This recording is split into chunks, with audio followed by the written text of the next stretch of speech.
Before we begin tonight's journey, if you enjoy stories whispered from the edges of time, where history drifts like a dream and the past feels alive again, take a moment to like, share, and subscribe.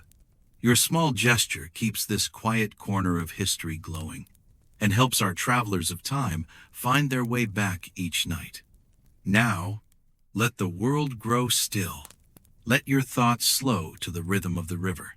Tonight, we return to Egypt, a land of gold and shadow, of gods and mortals, where a single woman's name would echo through centuries. Cleopatra. The night settles slowly over the ancient land, folding the sands and the river into a single breath. Night settles slowly over the ancient land, folding the sands and the river into a single breath. The air is thick with warmth and the scent of the lotus.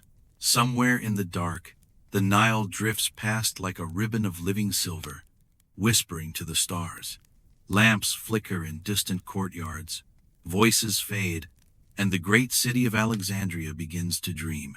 The sound of the sea murmurs behind the harbor walls, and the wind moves softly through palm fronds that have witnessed the rise and fall of kings. Inside a palace built from marble and light, Cleopatra is awake. She sits near a window, her fingers resting on a scroll that she has not finished reading. The flame of an oil lamp trembles in the still air, and its glow softens the lines of her face. She is young, barely more than a girl, but there is already something in her eyes that belongs to a ruler, an alertness, a weight of thought, a quiet defiance against the noise of the world. The servants have gone. The corridors outside her chamber are silent, yet she feels the heartbeat of the palace, the endless motion of a place that never truly sleeps. She listens. Beyond the walls, the river speaks in its low, patient voice, older than any dynasty. It tells stories of pharaohs and forgotten gods, of fishermen and lovers who came and went, leaving only ripples on its surface. Cleopatra has listened to that voice since she was a child. It comforts her. It reminds her that everything changes, yet everything returns. The Nile flows on. She stands and walks toward the balcony. The marble is cool beneath her bare feet.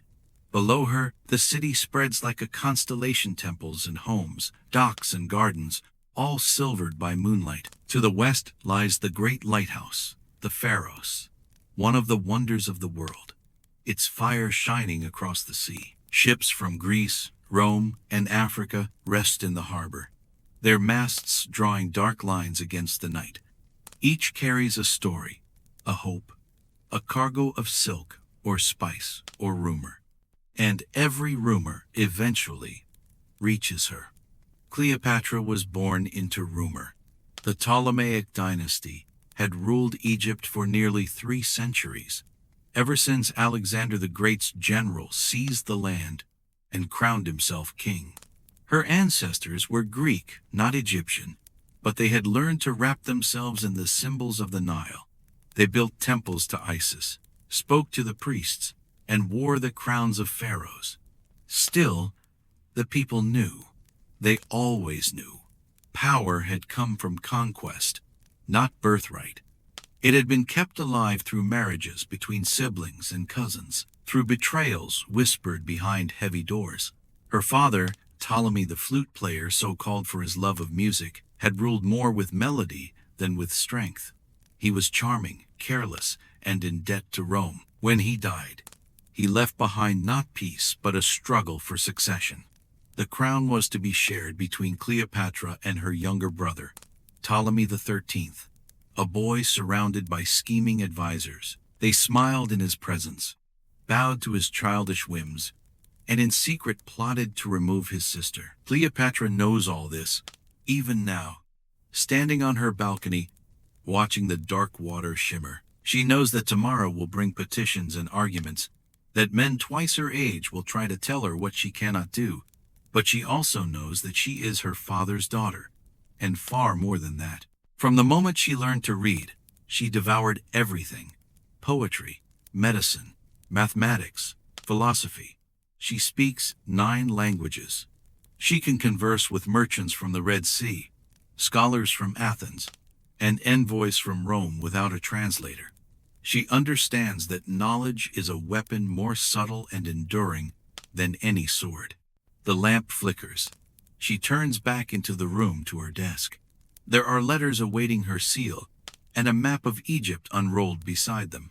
She studies the map, tracing the line of the Nile with her fingertip from the delta in the north, through the green heartland, to the deserts that cradle the southern temples.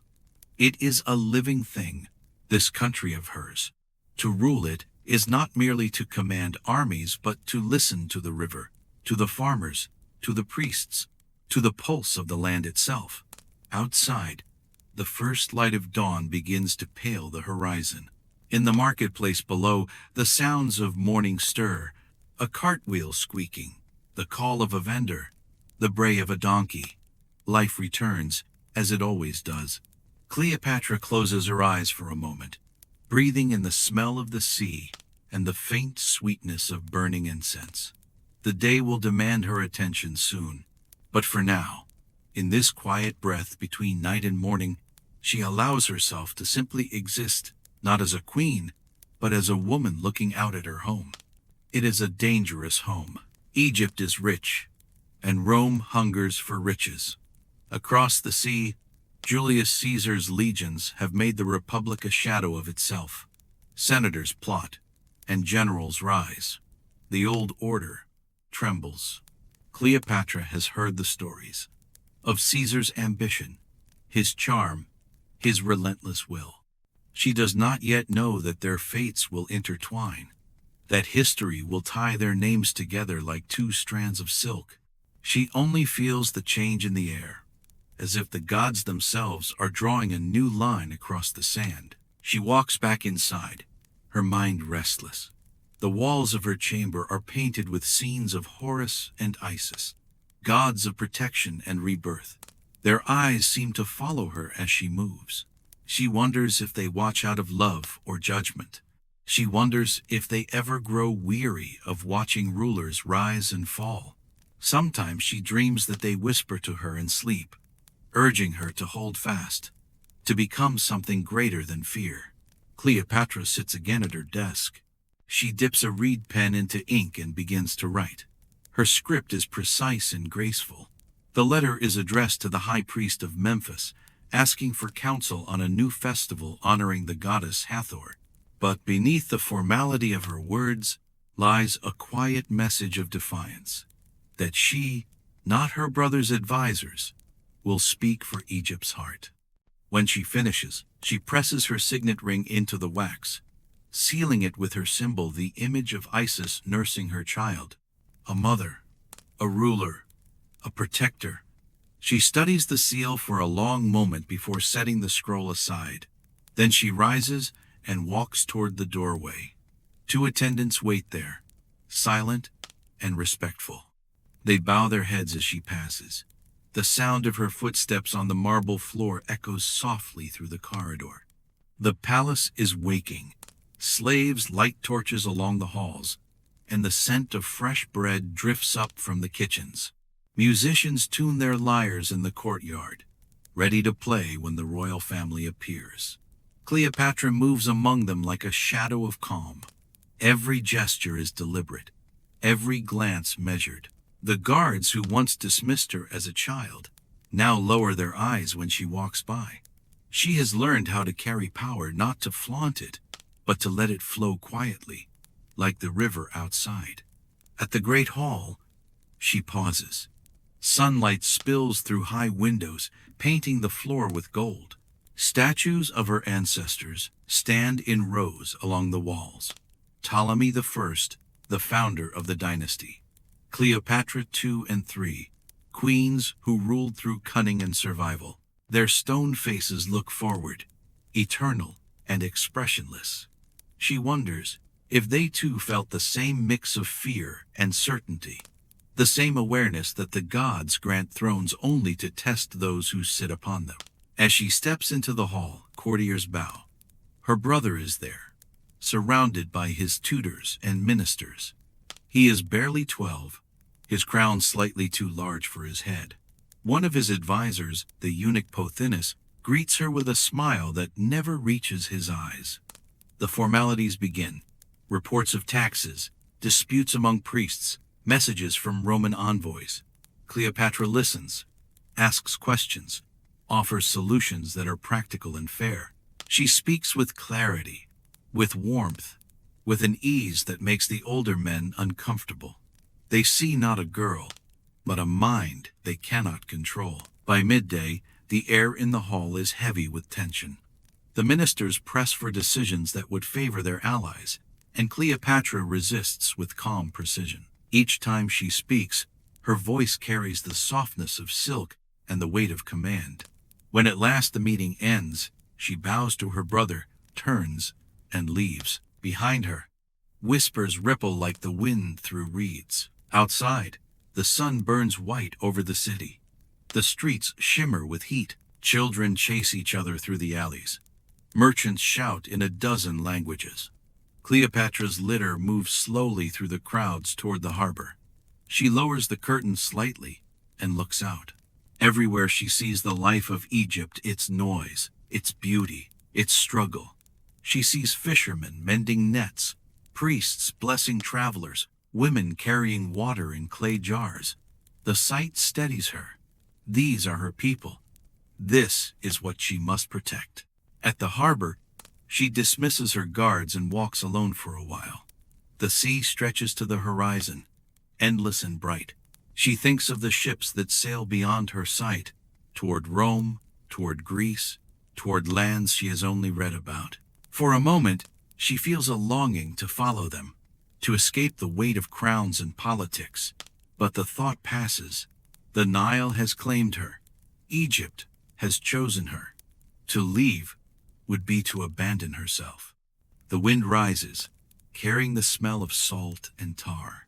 A sailor nearby hums an old song, and the melody drifts to her ears. She closes her eyes and listens. It is a simple tune, one she remembers from childhood. Her father used to play it on his flute during festivals. The memory softens her face. She realizes how much she misses the simplicity of those days, the laughter, the music, the illusion that love could shield her from the world's hunger for power. A shadow crosses her face. When she opens her eyes, she sees a Roman ship anchored near the far pier, its banners snapping in the wind. The eagle of Rome gleams and the Sunday soldiers move about the deck with mechanical precision. They are far from home, yet their presence carries a promise. Rome watches, always. She wonders which Roman commander this ship serves, what messages it brings, what bargains it demands. She feels the future approaching like the tide. Cleopatra turns away and begins to walk back toward the palace. The streets are louder now, filled with color and movement. Children wave as she passes, calling her name. She smiles at them. Whatever the nobles may plot, the people still love her. They see her not as a foreigner, but as the living daughter of Isis, the protector of Egypt. She takes that faith into her heart like armor. When she returns to her chamber, the afternoon light has softened. She sits once more at the window, watching shadows lengthen across the city. The day is ending as it began, in the rhythm of the river. The palace hums quietly around her. Somewhere below, musicians play a slow melody on flute and harp. The notes float upward, delicate as smoke. Cleopatra breathes in and lets her mind drift. She thinks of the library, the vast hall of scrolls where scholars argue over the movements of the stars. She thinks of the temples along the Nile, where priests chant to gods older than memory. She thinks of her own place among them all, a young queen at the edge of a world that is changing faster than anyone can see. The first stars appear. She whispers a prayer not for power, but for clarity, for strength to hear what the gods are truly saying. The wind carries her words away, down to the river where they vanish among the ripples. The Nile answers only with silence, ancient and patient. And somewhere within that silence, Cleopatra smiles. She knows that this is only the beginning, that the tides of destiny are turning, that Rome and Egypt will soon collide in love and war. But tonight, she allows herself peace. The lamp beside her flickers low, the music fades, the queen closes her eyes, and the city exhales. Outside, the Nile flows on, whispering her name. Morning opens over Alexandria like a slow exhalation. The sea turns from silver to blue, and the first sunlight spills across the columns of the royal palace. Inside, the corridors fill with the scent of bread and the rustle of linen. The city hums softly at first, then louder as if awakening from a dream it has carried through the centuries. Cleopatra walks through the courtyard garden, where papyrus reeds grow around a small pool. She moves without hurry, her fingers trailing lightly across the petals of a lotus blossom. Every step is measured, deliberate, part of the quiet ritual that begins her day. Above her, pigeons circle beneath the gilded roof beams, their wings catching the light. She is no longer a child. Months have passed since her father's funeral, yet the echo of the mourner's drum still lingers in her mind. The crown now sits upon two heads, hers and her brother's, but she feels the weight of it alone. Each morning she meets with tutors and ministers, listens to disputes, reads the endless reports from the provinces. Each evening she studies in the library until the lamps burn low. Knowledge has become both shield and weapon. The Library of Alexandria is her refuge. Beneath its domed ceilings, she walks among shelves of papyrus scrolls that hold the memory of the world. Scholars bow when she passes. They know the young queen by her curiosity. She asks questions that make even the philosophers pause. One afternoon, as the light slants across the marble floor, an old astronomer shows her a chart of the heavens. The stars move by divine geometry, he tells her. Each god has his place among them. Cleopatra studies the pattern, tracing a constellation with her finger. And what of us, she asks softly? Do we move by their design or by our own? The old man smiles. Perhaps both, Majesty. The wise learn to see the path and still choose how to walk it. She remembers those words long after the lesson ends. In the nights that follow, when the moon glows over the harbor and the city sleeps, she stands at her balcony and looks upward, searching for her own place among those patient lights. The palace around her is less patient. In every hall she feels the tension of ambition, the ministers who bow but plot, the generals who measure their loyalty against their advantage. Her brother's advisors whisper that Cleopatra has grown too independent, too bold for a girl of 18. They urge the boy king to sign decrees without her seal, to move troops without her consent. For now, he obeys them. They flatter him with the illusion of command, while Cleopatra watches in silence, learning the rhythm of their schemes. She answers them not with confrontation but with calm. When she speaks in council, her voice is low, even musical, yet her words cut through argument like a blade through silk. She appeals to reason, to law, to the prosperity of Egypt itself. Some listen, others scowl. They cannot understand how serenity can be a form of strength. At night she confides in Charmian, the quiet handmaiden who has served her since childhood. They mistake gentleness for weakness, Cleopatra says, unfastening her jewelry. They think power must shout to be heard.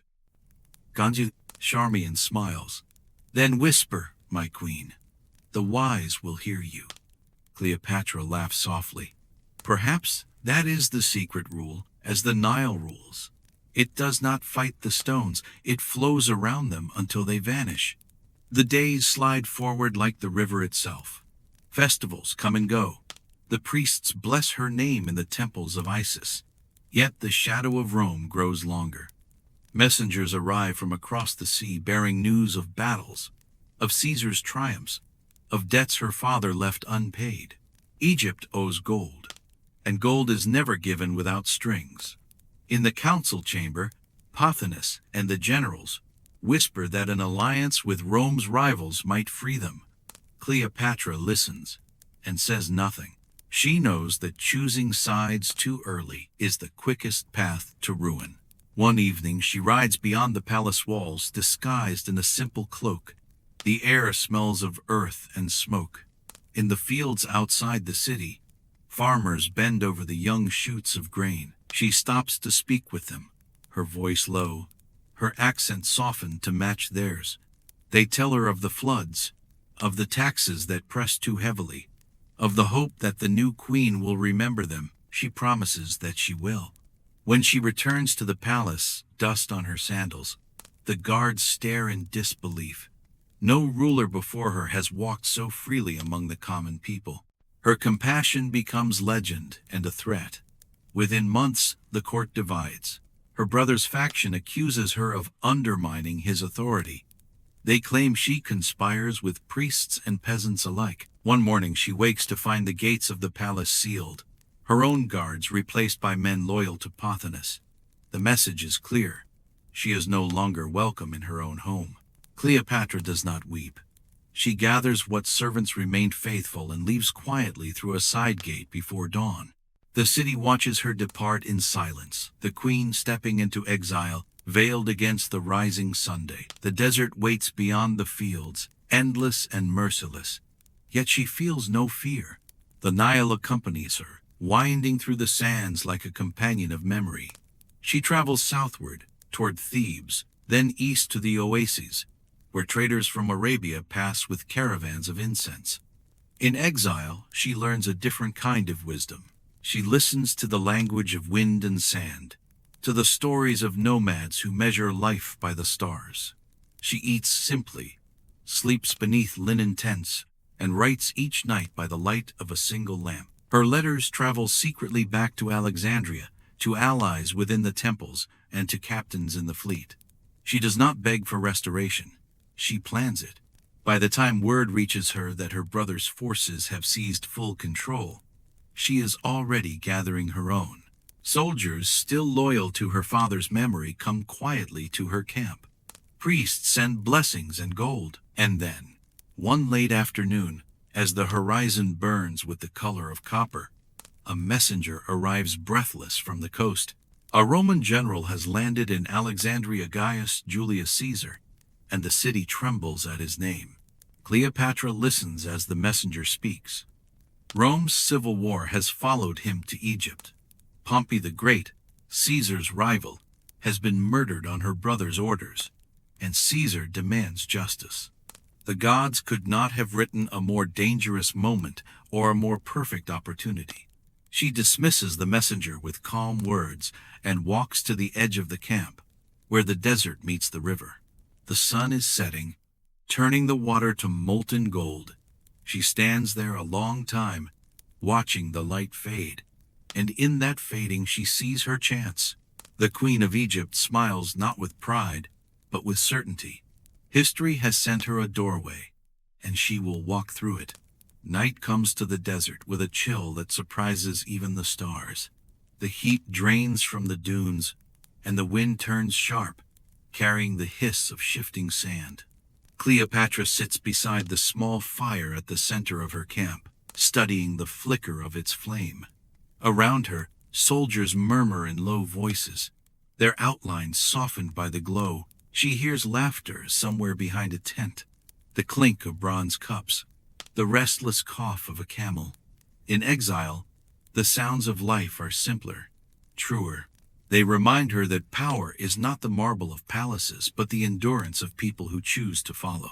Charmian kneels beside her with a letter wrapped in cloth. "From Alexandria," she whispers. Cleopatra unfolds the papyrus and reads by firelight. The words are brief. Caesar is in the palace. He demands tribute and truth. For a long time, Cleopatra says nothing. The flames paint her face with gold and shadow. Finally, she lifts her gaze to the dark horizon where the Nile gleams faintly. "Then the gods have spoken," she murmurs. "I must return." At dawn, the camp wakes to movement. Horses are saddled, supplies loaded, banners furled. She dresses not as a queen but as a traveler. A simple robe of linen bound at the waist, a veil against the dust. Before they leave, she turns once toward the desert that has sheltered her. "You taught me patience," she says softly, as if to the wind itself. Then she mounts her horse and rides north. The journey to Alexandria takes 6 days. Along the way, the landscape changes from silence to noise, from the wide emptiness of the dunes to the crowded hum of villages that cling to the river's edge. Fishermen salute her when they recognize the royal crest sewn discreetly on her saddlecloth. Children run beside the horses, calling blessings. Word spreads ahead of her like the scent of rain. The queen is coming home. When at last she reaches the outskirts of the city, night has fallen again. The streets are tense. Roman banners hang beside Egyptian ones, uneasy neighbors in the wind. Cleopatra dismounts and studies the palace from afar. The torches on its walls blaze brighter than she remembers. Inside those walls waits the man who may decide her fate, the conqueror whose name already belongs to legend. But Cleopatra does not fear him. She knows the stories of Caesar, the strategist, the orator, the man who writes his own victories as history. She also knows that every conqueror is still human, capable of wonder, of curiosity, of being moved by something unexpected. She plans to be that something. Under cover of darkness, she sends a trusted servant ahead with instructions. An hour later, hidden within a rolled carpet carried through a servant's entrance, the exiled queen is smuggled into the palace of her birth. The corridors smell of cedar and lamp oil, exactly as they did when she left. She can hear the distant rumble of voices, Roman voices, deep and commanding. Then the carpet is unrolled before the general himself, and Cleopatra rises from its folds like a vision conjured from myth. Gasps fill the chamber. Caesar's hand, still resting on the hilt of his sword, freezes. He stares not at the trick, but at the composure of the woman who has stepped from it. Her veil falls away, and her eyes meet his steady, calm, full of the intelligence that has always been her truest crown. "Caesar," she says, her voice low but clear, "you sought truth. You now see it before you." The room holds its breath. Then Caesar smiles, the faintest curve at the edge of his mouth. "So I do," he answers. And Rome has never been so eloquent. That night they speak for hours. The language between them is a mixture of politics and philosophy, of caution and fascination. Cleopatra explains the turmoil that has divided Egypt, the debts her father owed, the ambitions of her brother's ministers. Caesar listens, pacing, asking questions that reveal both his suspicion and his admiration. When dawnlight touches the marble floor, an understanding has formed, not yet an alliance, but something close. Within days, Caesar declares himself mediator between the royal siblings. He summons Ptolemy XIII and his advisors to hear both claims. The boy king arrives furious, shouting that his sister has bewitched the Roman. Cleopatra answers only with silence. In the great hall, soldiers of Rome stand beside Egyptian guards, the air thick with rivalry. Caesar reads aloud the will of Ptolemy XII, naming both children as rightful heirs. But his tone leaves no doubt which heir he favors. Outside the palace walls, the city erupts. Pothinus and the generals rouse the mob against Rome's interference. Fighting breaks out in the narrow streets, torches thrown, homes burned. The scent of smoke reaches even the royal harbor. The war for Egypt has begun. Cleopatra remains in the palace, calm amid chaos. She walks through rooms where marble floors are strewn with maps and armor, where Roman officers argue over strategy. She learns their rhythms, their temperaments, their fears. Caesar, impressed by her composure, begins to seek her counsel. She advises restraint when others demand vengeance. She speaks not of conquest but of balance, of what Egypt can give in return for peace. And slowly, almost imperceptibly, her voice becomes part of the command itself. Weeks pass. The siege tightens. From the sea, enemy ships fire flaming arrows toward the harbor. One night, the great library catches flame, the scrolls that once contained the wisdom of centuries turning to ash in a single storm of sparks. Cleopatra watches from a balcony, tears standing in her eyes. "Knowledge burns faster than cities," she whispers. Caesar, standing beside her, says nothing. The glow of the fire reflects in his armor like the color of destiny. When at last the smoke clears, Caesar's forces hold the palace and the harbor, and Ptolemy XIII lies dead, drowned in the Nile he once sought to claim. Alexandria quiets under the weight of exhaustion.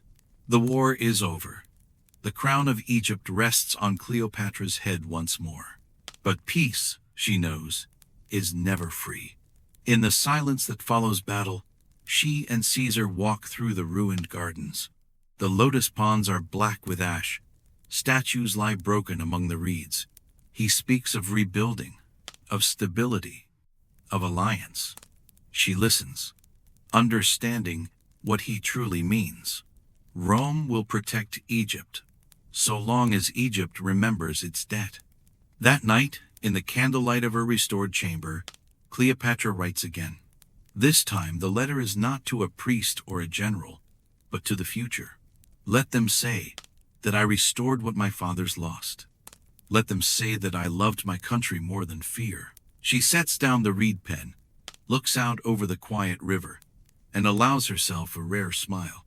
Power has returned to her hands, not through armies but through the courage to appear when the world expected her to vanish. Outside, the first stars bloom above the city. The people begin to sing again, tentative songs of gratitude and renewal. The Nile glides past, carrying its eternal whisper. In that whisper, Cleopatra hears both promise and warning. Nothing stays, nothing ends. She closes the window and lets the sound fade into her breathing. For now, Egypt rests. The queen has returned. Morning returns to the city like a slow tide. Smoke from the night's fires still drifts above the rooftops, but sunlight breaks through, soft and forgiving. The palace gardens are quiet except for the whisper of fountains rebuilt from the ruins of war. Everywhere, the scent of wet stone and new blossoms fills the air, as if Alexandria itself is exhaling after holding its breath too long. Cleopatra stands on the upper terrace, watching the harbor come alive again. Roman soldiers move through the streets, their armor flashing in the early light, while Egyptian merchants reopen their stalls, pretending not to stare at their conquerors. The uneasy peace feels fragile, like glass warmed by the Sunday, yet beneath that fragility hums something stronger. Survival. She has survived.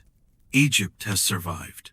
And within the palace walls, another kind of history has begun to take shape quietly, beneath the gaze of marble gods. In the days after the battle, Caesar rarely leaves the palace. He walks the halls like a man measuring his next empire, studying the architecture, the people, the pulse of a civilization older than his own. Cleopatra often joins him, guiding him through gardens and libraries, explaining the symbols carved into columns, the myths painted on the walls. He listens more than he speaks. When he does speak, his Latin carries the rhythm of command, but his questions reveal curiosity rather than conquest. One afternoon, they stand together before a mural of the goddess Isis. The goddess holds a child to her breast, eyes calm, eternal. Cleopatra's voice is soft when she speaks. The Egyptians say that Isis taught us the meaning of loyalty, she says. She searched every corner of the world to gather the pieces of her lost husband. She made him whole again with love. Caesar looks at her, not the mural. And who restores the queen when she is broken? Cleopatra turns her gaze back to the painted goddess. No one, she says. A queen must learn to restore herself. There is silence between them, comfortable, yet charged. The wind moves through the open windows, stirring the curtains like slow waves. Caesar steps closer, his hand brushing the stone ledge beside hers. For a moment the world narrows to the sound of the fountain outside, the scent of myrrh in the air, the pulse that seems to echo in both their throats. No history book can record the exact moment when affection becomes something deeper, when admiration slides into desire. But in that quiet room, Beneath the gaze of Isis, something shifts. It will change both of their worlds. That evening, the city celebrates victory with torches and music. From the palace balcony, Cleopatra watches dancers move through the courtyards below, their movements shimmering in firelight. Caesar stands beside her, wine in hand. He speaks of Rome, its streets, its senate, its endless appetite for order. She listens, imagining the city that commands the known world, a place of marble and ambition. You speak of Rome as if it were a living thing, she says. It is, he answers. It eats, it grows, it fears, and when it fears, it destroys. She tilts her head. Then perhaps Rome and Egypt are not so different. He smiles at that, a brief flicker of amusement in eyes that have seen too much war. Perhaps not. But tell me, Queen of the Nile, do you love your country, or does it love you? Cleopatra's gaze drifts to the horizon where the sea meets the dark. It depends on the day, she says. Sometimes it loves me like the sun, bright, generous, impossible to escape. Other times it devours me like the desert. But always, it is mine.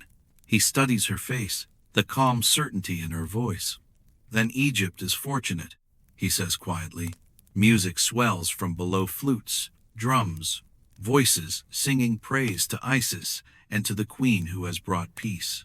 For the first time in many months, Cleopatra allows herself to breathe without fear. The war is over, but the struggle to rule will never end.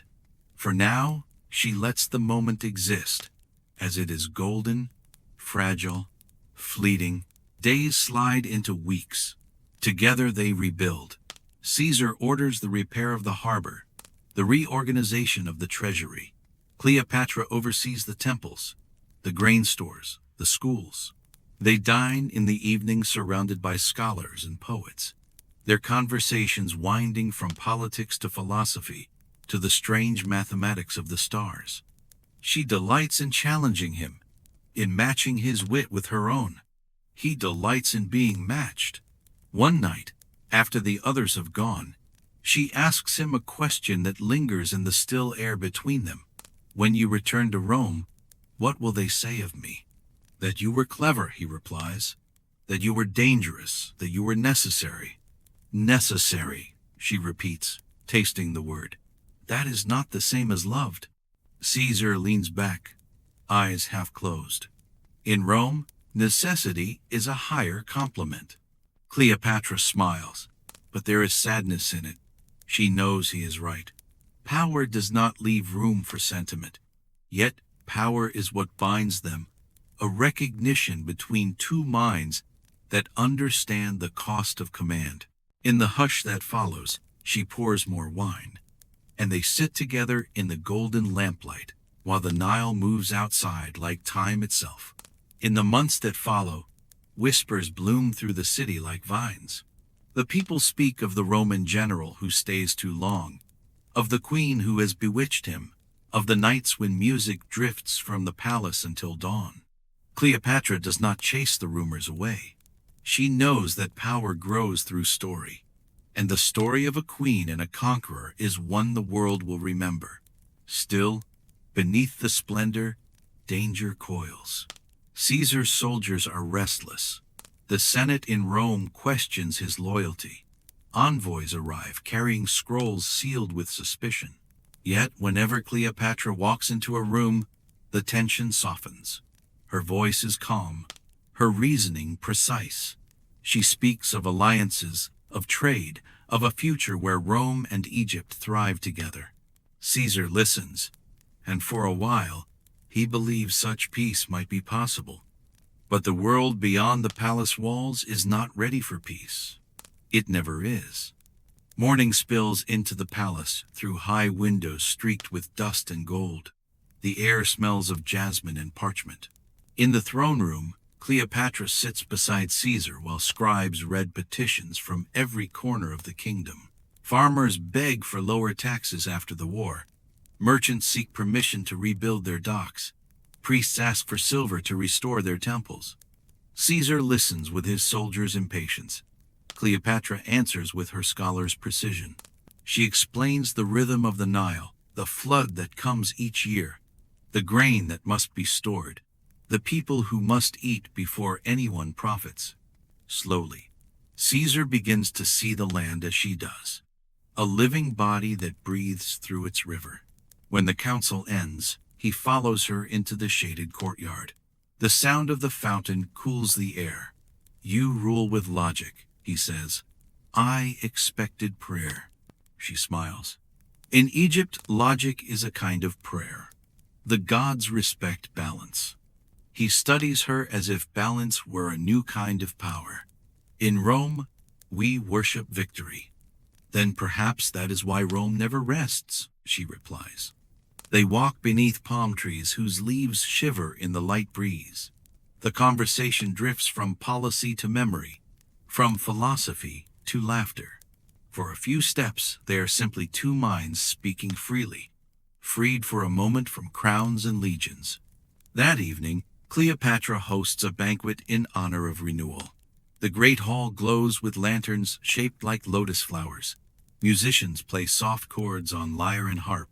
Caesar's officers lounge on cushions, half bewildered by the luxury, while scholars debate the weight of the moon. Cleopatra moves among them like a current of calm. She wears a gown of pale linen threaded with gold. When she speaks, the room hushes. Even the Romans, men hardened by years of campaign, find themselves leaning closer, listening to the music in her voice. Later, when the guests are gone and only the perfume of wine and incense remains, she walks with Caesar along the terrace. The harbor glitters below, torches mirrored in the water. "Rome will call you home soon," she says. "Your Senate will not forgive a peace you made with a foreign queen." "I will return," he answers. "But I will return with order. Egypt must stand beside Rome, not beneath it." She turns to him. "And will you stand beside me or above me?" For the first time, he does not answer with words. He reaches out, touches her hand, an acknowledgement, a question, a surrender. The night gathers around them like a promise. Weeks pass. The palace becomes a place of plans. Caesar dictates letters to Rome, arranging laws that will secure his position. Cleopatra oversees the harvest, restoring trade along the river. Together they ride to the countryside, inspecting irrigation channels destroyed by war. Peasants kneel as they pass, calling blessings to Isis and to the Roman who travels beside their queen. Cleopatra feels their eyes on her and realizes that power has changed shape again. She no longer rules through fear, but through the belief she inspires. In late summer, the festival of the flood begins. Drums echo across the city as people gather to thank the Nile for its return. Cleopatra appears before the crowd, dressed as Isis herself, crown of gold, scepter in hand. Caesar watches from the steps of the temple, surrounded by his guards. When the people kneel, he sees the devotion that binds them to her. In that instant he understands what no Roman conquest can give: the love of a nation that sees its ruler as divine. That night, beneath the fading drums, he tells her, "You command more than soldiers ever could." She smiles. Love is a more dangerous army. Autumn comes. The air cools. The sea turns restless. Messages from Rome grow more urgent. The Senate warns that Caesar's enemies are gathering. His victories have made him a threat. He must return to defend his power.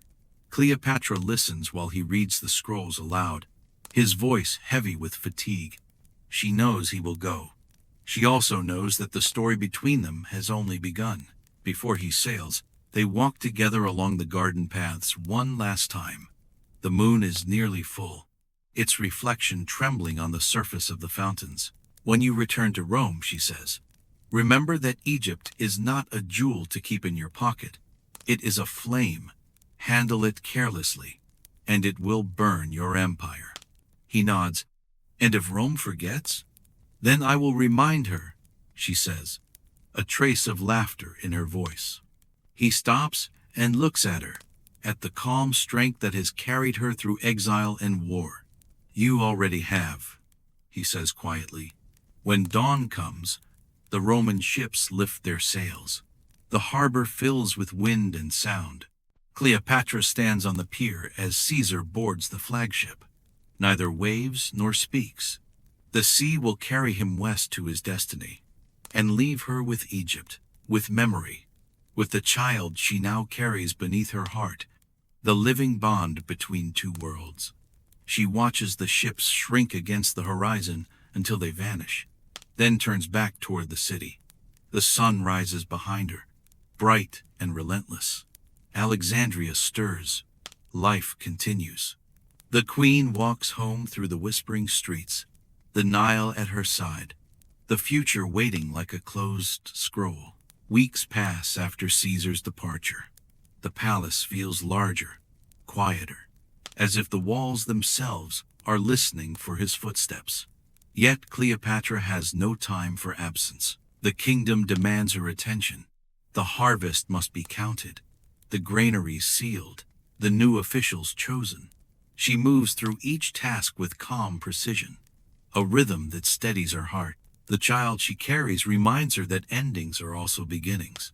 Each evening she walks the terraces where she once spoke with him. The wind off the sea cools her skin, bringing the smell of salt and papyrus. She imagines the Roman fleet somewhere beyond that horizon, and she whispers a blessing, half prayer, half memory. The city sleeps more peacefully now. Temples glow again with oil lamps.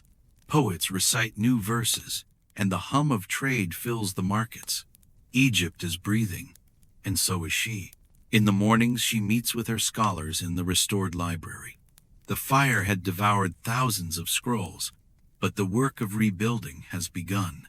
Scribes copy what remains, philosophers dictate what they remember, and Cleopatra walks among them, encouraging each voice. Knowledge, she says, is the only empire that cannot be conquered. The phrase spreads through the city until even the fishmongers repeat it at dawn. When her son is born, she names him Caesarion, Little Caesar. The priests bless him beneath the gilded ceiling of the Temple of Isis, and the people cheer until the sound fills the harbor. Rumor carries the news across the sea. The Roman conqueror has a son in Egypt. In Rome, the Senate grumbles. In Alexandria, the streets dance. For Cleopatra, the child is both joy and strategy, a promise that the lineage of Ptolemies will not fade. As seasons turn, she becomes again the axis of her world. Ambassadors from Greece, Nubia, and Judea kneel before her. She listens, bargains, grants favor, and with every negotiation she weaves Egypt back into the web of the Mediterranean. Yet when night falls, the queen sheds her crown. She sits beside the cradle and hums an old song her father once played, a melody that drifts out through the open window to the waiting river. 2 years later, a messenger arrives from Rome. Caesar has triumphed again. His enemies lie defeated. He summons Cleopatra to visit him, to show the world their alliance renewed. The court buzzes with speculation. Some warn her not to trust the call of empire. Others see an opportunity. Cleopatra listens to them all and decides in silence. The journey will be dangerous, but her heart and her strategy agree. Egypt's future lies in meeting Rome on its own soil. The voyage takes weeks. Her ship, a floating palace of cedar and silk, sails north through calm seas. At night she stands on deck, Caesarion asleep in the cabin below, and watches constellations shift from the familiar to the foreign. When she reaches the Tiber's mouth, the horizon is lined with villas and olive groves. Rome rises from the hills like a living myth, loud, magnificent, and utterly unlike Alexandria's graceful order. Crowds fill the riverbanks to glimpse her procession. She wears a robe the color of sunrise and a crown of gold shaped like a lotus. Musicians play flutes, banners flutter. Some Romans bow, others whisper behind their hands, but all stare. Caesar meets her at the steps of his villa, his face lined by time and triumph. Their eyes meet, and for a heartbeat, the noise of Rome disappears. In the weeks that follow, She sees the heart of the republic. Senators argue in marble halls. Markets overflow with spoils of conquest. Children chase chariots through the forum. At banquets, she listens to poets praise victory, to philosophers debate fate, and she understands that Rome is both brilliant and brittle, a world balanced on pride. Caesar introduces her as an ally, a guest, the mother of his son. The Senate endures it with polite fury. Privately, they talk of dreams, of bridges between cultures, of libraries linking the wisdom of East and West. If Rome learns to see beyond itself, she tells him, it could outlast the stars. He smiles at her faith, but behind that smile she senses fatigue. He is surrounded by daggers of ambition. Even she cannot protect him from envy. The day before his assassination, he walks with her through the garden behind his house.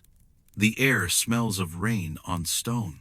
If anything should happen, he says, remember that Rome may change, but knowledge endures. Keep Egypt strong. Teach our son to understand both worlds.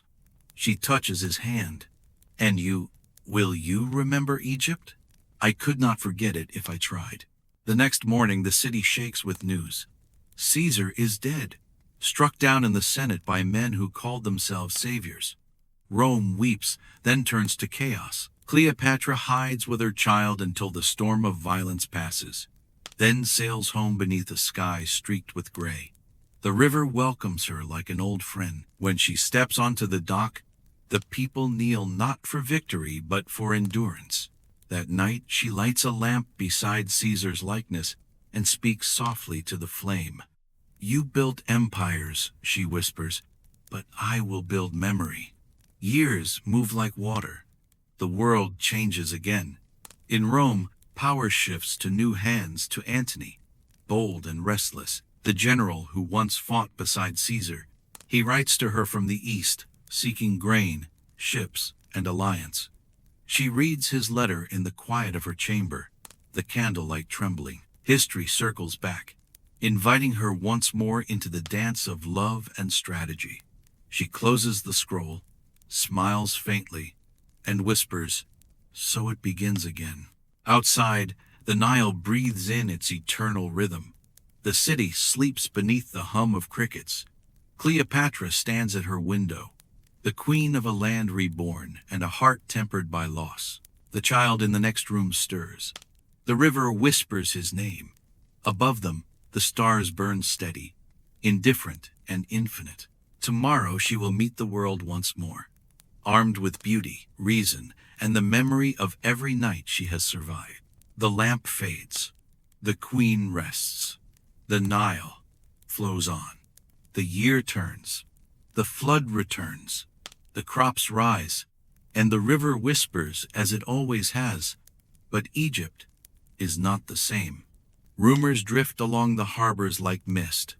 A new Roman ruler commands the east, a man of charm and thunder, a soldier who laughs in the face of fate. His name is Marcus Antonius. To his friends, he is Antony. To his enemies, the tempest of Rome. Cleopatra hears his name before she sees his face. Letters from Asia Minor speak of him as half hero, half storm. He is said to drink with his legions and fight beside them. He is said to love music, women, and power with equal appetite. Rome trembles again, divided between Antony and the young Octavian, Caesar's adopted son. Cleopatra knows this struggle will decide more than who wears a laurel. It will decide the fate of the world that Caesar once tried to unify. One night she stands on her balcony, the moon laid like a blade across the river. The air smells of wet earth and figs. Charmian appears beside her carrying a sealed scroll. From the Roman general, she says. Cleopatra breaks the wax and reads. The words are bold, impatient. Come to Tarsus, bring tribute, or Rome will come to you. She lowers the scroll and smiles. He commands as if the Nile obeyed his legions. Then her eyes soften. Very well, let him see how a queen commands. The preparations begin at dawn. Carpenters hammer, painters gild the prows of ships. Musicians tune their harps. Cleopatra plans her journey not as surrender but as spectacle. She will meet power with wonder, force with beauty. Her barge becomes a floating temple sails of purple silk, silver oars that flash like wings, incense curling from golden braziers. The deck is strewn with roses, the mast crowned with a banner bearing the image of Isis. When the wind catches it, the goddess seems to move. As the fleet drifts north along the coast, people gather on the banks to watch. Children run beside the water, laughing. Farmers drop their tools to glimpse the miracle passing by. Even the soldiers who guard the route whisper prayers as the queen's ship glides past. She stands at the prow, face lifted to the sun, gold dust on her skin, eyes steady. Every movement is deliberate, a choreography of sovereignty. When the fleet reaches Tarsus, the city is drunk on rumor. Antony waits in his governor's hall, expecting tribute chests and trembling envoys. Instead, he hears music. The river itself seems to shimmer. From the harbor rises the scent of myrrh and cinnamon, and through the haze he sees her ship a living dream, sailing against the current. Citizens pour to the docks. Soldiers abandon their posts. The general of Rome walks to the balcony, shading his eyes. Cleopatra's barge glides closer. At its center, she reclines beneath a canopy of cloth of gold, attended by maidens dressed as sea nymphs. Her voice carries faintly through the air, speaking to her musicians, calm and unhurried. When the ship moors, she does not step ashore until every gaze belongs to her. Then she rises, tall and radiant, and the crowd parts like water. Antony descends the steps to meet her. For a moment neither speaks. The noise of the city fades. The river murmurs between them. He bows slightly, not from etiquette but instinct. So, he says half smiling, Egypt sends a goddess instead of gold. Cleopatra's answer is soft. Egypt sends what is owed. Wonder. He laughs, surprised by her courage, and offers his hand. She takes it lightly, the faintest touch electric, dangerous. The meeting of queen and general has begun, and history leans closer to listen. That night she invites him to dine aboard her ship. The banquet is a dream woven from fragrance and firelight. Perfumed lamps float on the water. The table overflows with pomegranates, honeyed wine, roasted quail. Musicians play low melodies that blend with the river's whisper. Antony, who has feasted in 100 cities, finds himself wordless.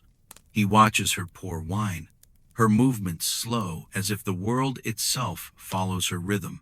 You use beauty as others use armies, he says finally. She smiles. Beauty is only a promise. Wisdom keeps it. He raises his cup, then to wisdom and to promises. They drink. Conversation drifts from trade to myth, from politics to laughter. He tells stories of campaigns in Gaul, of nights under open sky. She listens, then answers with tales of the Nile's floods, of temples older than Rome. When she speaks, even the river seems to hush. Hours pass unnoticed until the stars lean close to the horizon. As Antony departs, he turns once more toward her ship.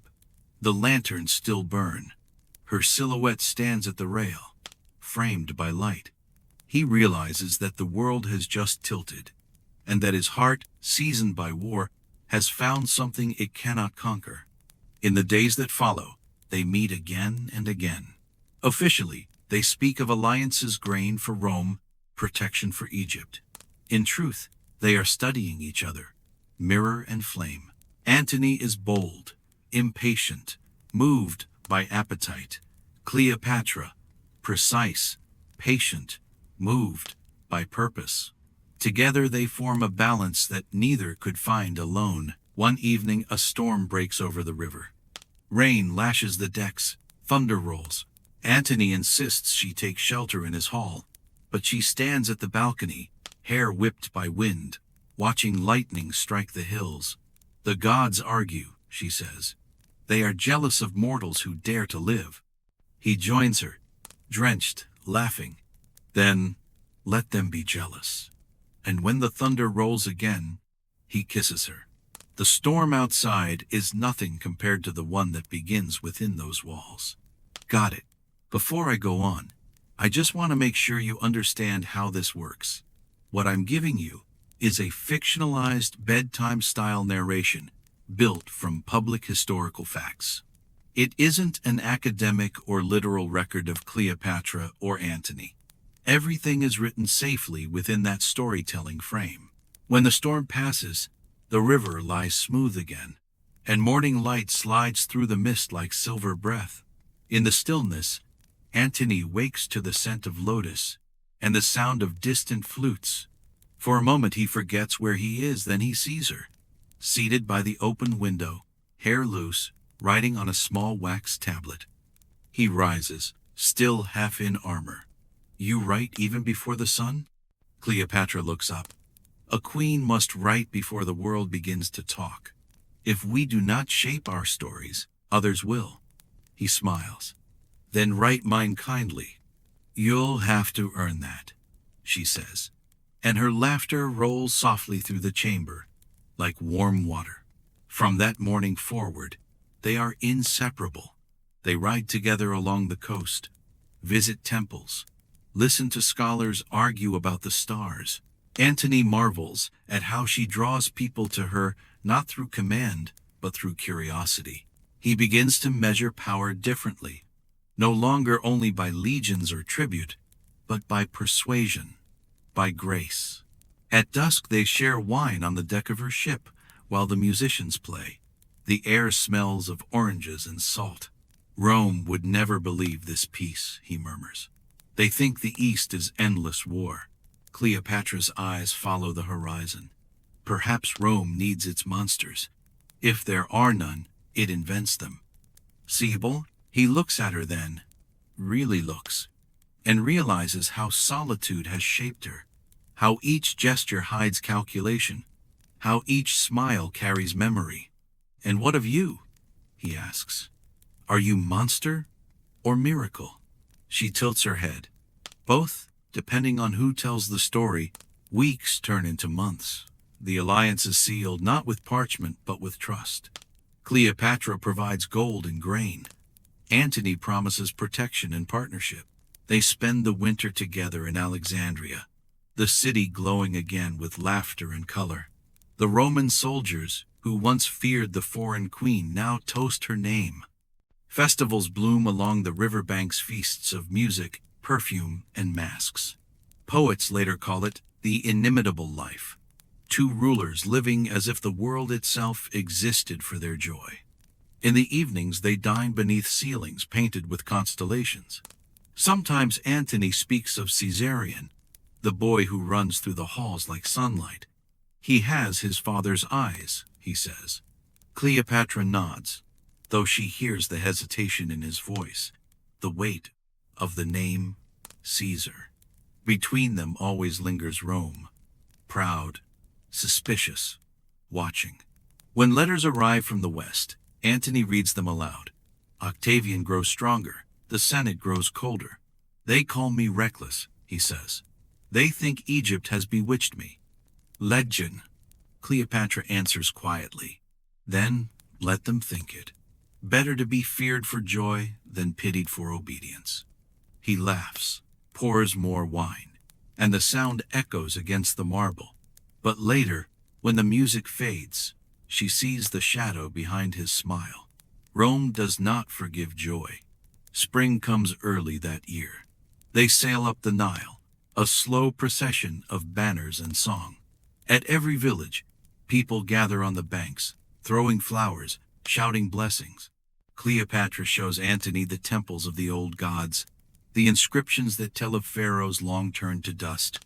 Each ruler believes they will last forever, she says, tracing a hieroglyph with her finger. But the stone forgets the name and remembers only the shape. He runs a hand across the carving. Then let's make our shape worth remembering. At night they camp by the river. The air cools. Crocodiles slide through the reeds. The generals drink by the fire while the queen and her lover walk apart, barefoot in the sand. Antony speaks of Rome's politics, of the Senate's deceit, of Octavian's cunning patience. Cleopatra listens, storing every detail. She knows the battle is already forming, not yet of swords, but of stories.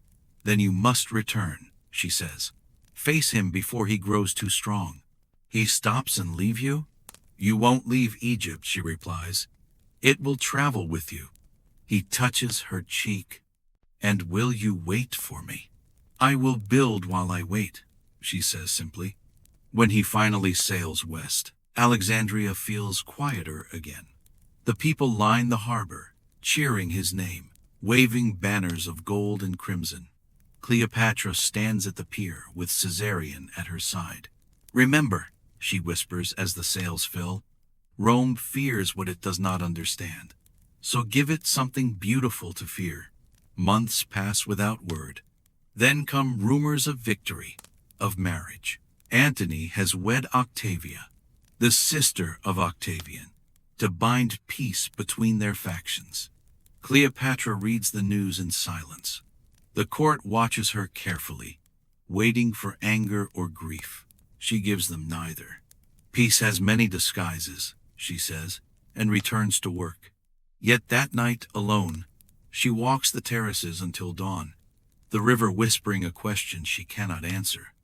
In Rome, Antony struggles with the bargain he has made. Octavia is kind, gentle, dutiful, but her eyes do not hold the Nile. He writes letters to Cleopatra that he cannot send, letters filled with memories of music, of storms, of the taste of figs warmed by Egyptian Sunday. When he sleeps, he dreams of her ship gliding through mist, her voice calling his name.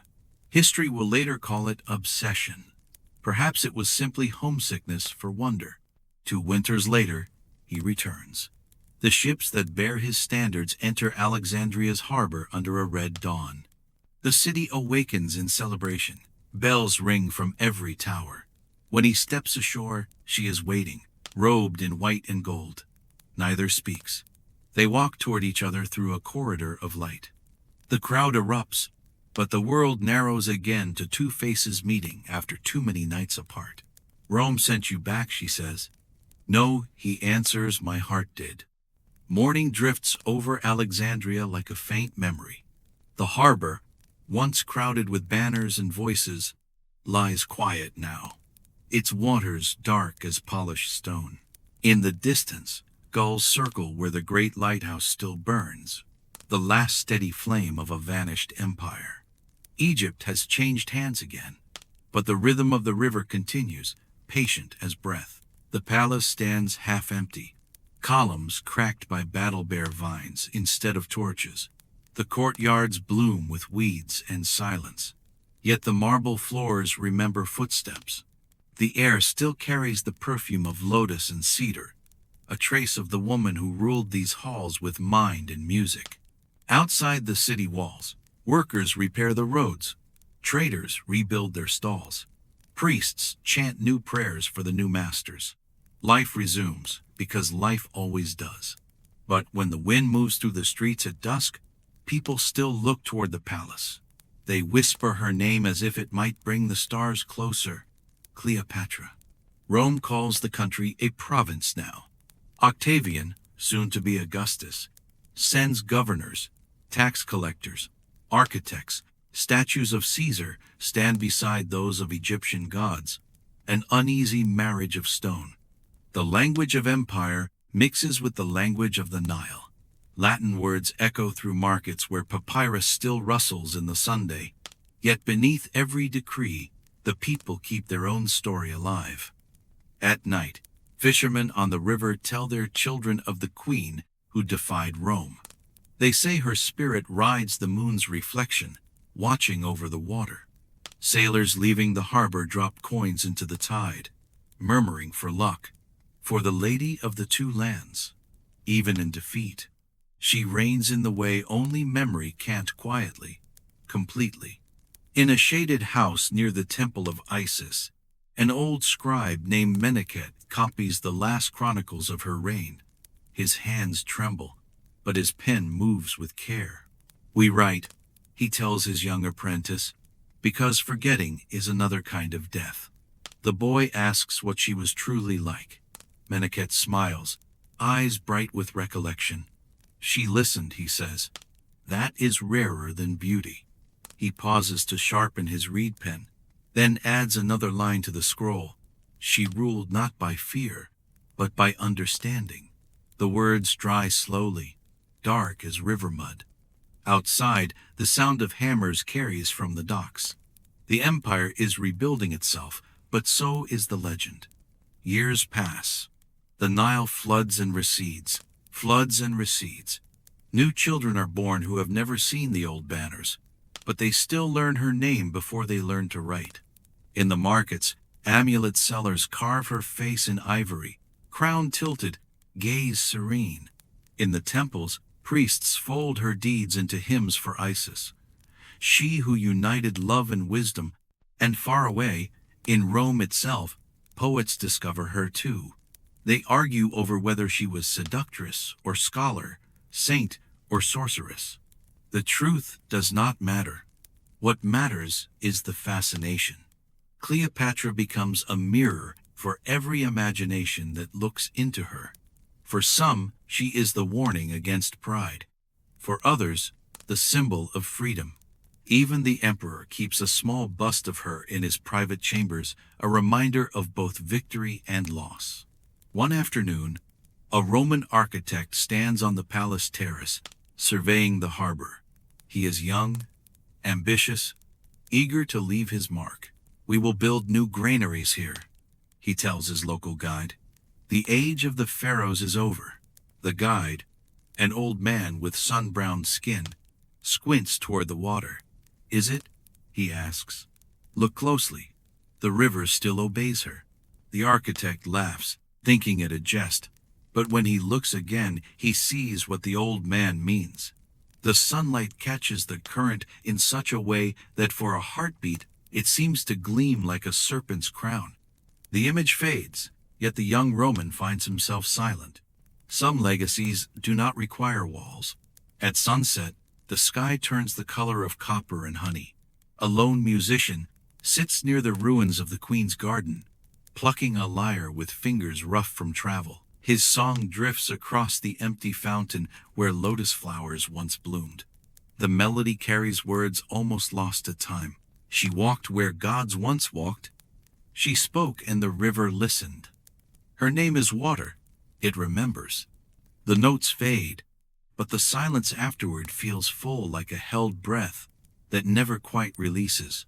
In the cool of evening, Meneket's apprentice visits the harbor, now a man grown and scribe himself. He watches the ships of Rome sail away, their sails red in the dying light. He carries under his arm a copy of the scroll he and his teacher finished years ago. The ink has faded slightly, but the words remain. He unwraps it and reads aloud to the sea. Cleopatra, daughter of kings, keeper of knowledge, beloved of the Nile. She dreamed of a world without conquest, where wisdom ruled beside strength. The wind rises, lifting the ends of the papyrus. He rolls it again, tucks it beneath his robe, and whispers, "May the world remember." Somewhere out on the river, a fish jumps, ripples spread like the rings of a bronze bell. Night deepens. Stars scatter across the water. From the lighthouse, a steady flame keeps vigil. And if one listens closely, very closely between the hush of waves and the sigh of reeds, one might still hear a woman's voice, low and certain. Knowledge endures. Beauty endures. Egypt endures. The wind carries the words away toward the desert, where the sand hides the footprints of empires. Tomorrow, the city will wake to another sunrise, another story, another chance to remember. Seasons fold into one another until decades pass like breaths. Rome's banners rise, fade, and are replaced by others. But in Egypt, the river never forgets its rhythm. Farmers still mark the flood by the same stars Cleopatra studied from her balcony. Children still learn the stories in the same cadence she once spoke to Caesarion. Memory has learned to disguise itself as daily life. In Alexandria, The old palace becomes a museum of sorts. Marble heads and bronze coins lie arranged in neat rows for Roman visitors who want to look at history without feeling it. The tour guides tell them what to see: columns, mosaics, a faint trace of gold on the ceiling, but the guides are careful with their words. No one mentions the room where the queen read by lamplight, or the fountain where she once laughed. Some stories are too alive to be exhibited. Among the visitors is a poet from Athens, thin and curious, who lingers long after the others leave. He finds an attendant sweeping the marble floors and asks quietly, "Did she truly die here?" The attendant shrugs. "Everywhere," he says, "and nowhere. She moved into the wind." That evening, the poet writes a verse that will later echo across the Aegean. The Nile keeps her heart beneath its mirror. Rome keeps her name upon its tongue. He never knows that Egyptian children will hum those lines centuries later, unaware of their origin. As the empire matures, Cleopatra becomes legend. Artists carve her likeness on cameos of glass, giving her features borrowed from their own queens. In Rome's theaters, playwrights turn her life into tragedy and spectacle. One actor paints his face with gold dust and proclaims, "I am the woman who drank pearls for love." The crowd gasps, half in awe, half in fear. They know they are not just watching history, they are watching themselves reflected in a myth. Back in Alexandria, a new generation of scholars copies those plays onto papyrus. Some translate them into Greek, some into the local tongue. The lines shift slightly each time, smoothing sharp edges, adding warmth where there was once judgment. Slowly, the conqueror's story becomes the conquered people's song. In a narrow street near the Serapeum, an apothecary burns incense each night before closing his shop. The smoke curls upward in thin blue spirals. His grandmother taught him that Cleopatra favored this scent, the resin of blue lotus, for clear thought, she said, and courage. The apothecary doesn't know if it's true, but he keeps the ritual anyway. When customers ask why he lights the smoke, he answers, "So the air remembers her." Across the Mediterranean, similar echoes appear. In a villa outside Naples, a Roman matron keeps a small bronze charm in the shape of a serpent. She tells her daughter it is for protection, but the servant who polished it knows the truth. The charm bears the faint engraving of a crown, two horns, and a sun disk, the symbol of the last queen. It passes from hand to hand, generation to generation, until no one recalls the reason for the gesture, only the comfort of doing it. Centuries turn. Empires fracture, reform, rename themselves. Sand buries cities, rivers change course. But beneath the layers of time, something persists. Travelers from distant lands arrive at the mouth of the Nile seeking relics of the past. They find fragments of glass, half statues, a single gold clasp shaped like wings. Each discovery sparks a new retelling. The queen becomes a pattern on pottery, a verse in a hymn, a whisper in the breeze before dawn. In a monastery, on the edge of the desert, a monk copies ancient texts onto parchment.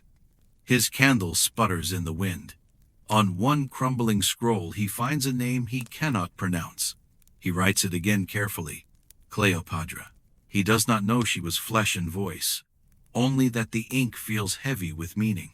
He adds a note in the margin, possibly a goddess.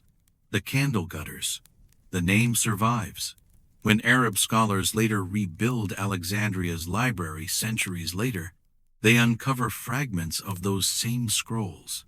One describes a queen who spoke 12 languages and welcomed astronomers to her court. Another lists her formulas for perfumes and medicines. The scholars argue over whether she was scientist or sovereign, philosopher or magician. They agree on one thing only: her wisdom was rare.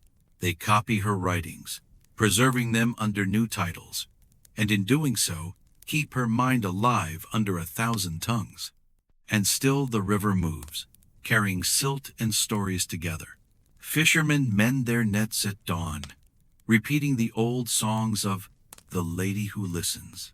At night, the city lights shimmer on the water, and the moon hangs like a coin she might have tossed into the sky long ago. The poet's line returns. The Nile keeps her heart beneath its mirror. In that reflection, century after century, Egypt recognizes itself not in conquest, but in continuity. Every time a woman walks the marketplace unafraid to speak, every time a child asks questions too large for his age, some fragment of Cleopatra's defiance hums in the air.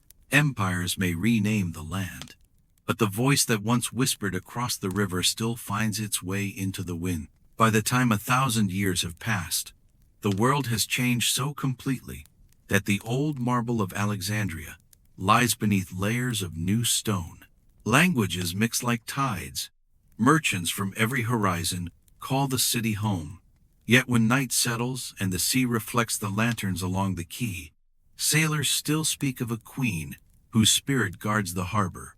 They tell each other that when the wind shifts suddenly, it is her breath reminding them to respect the river.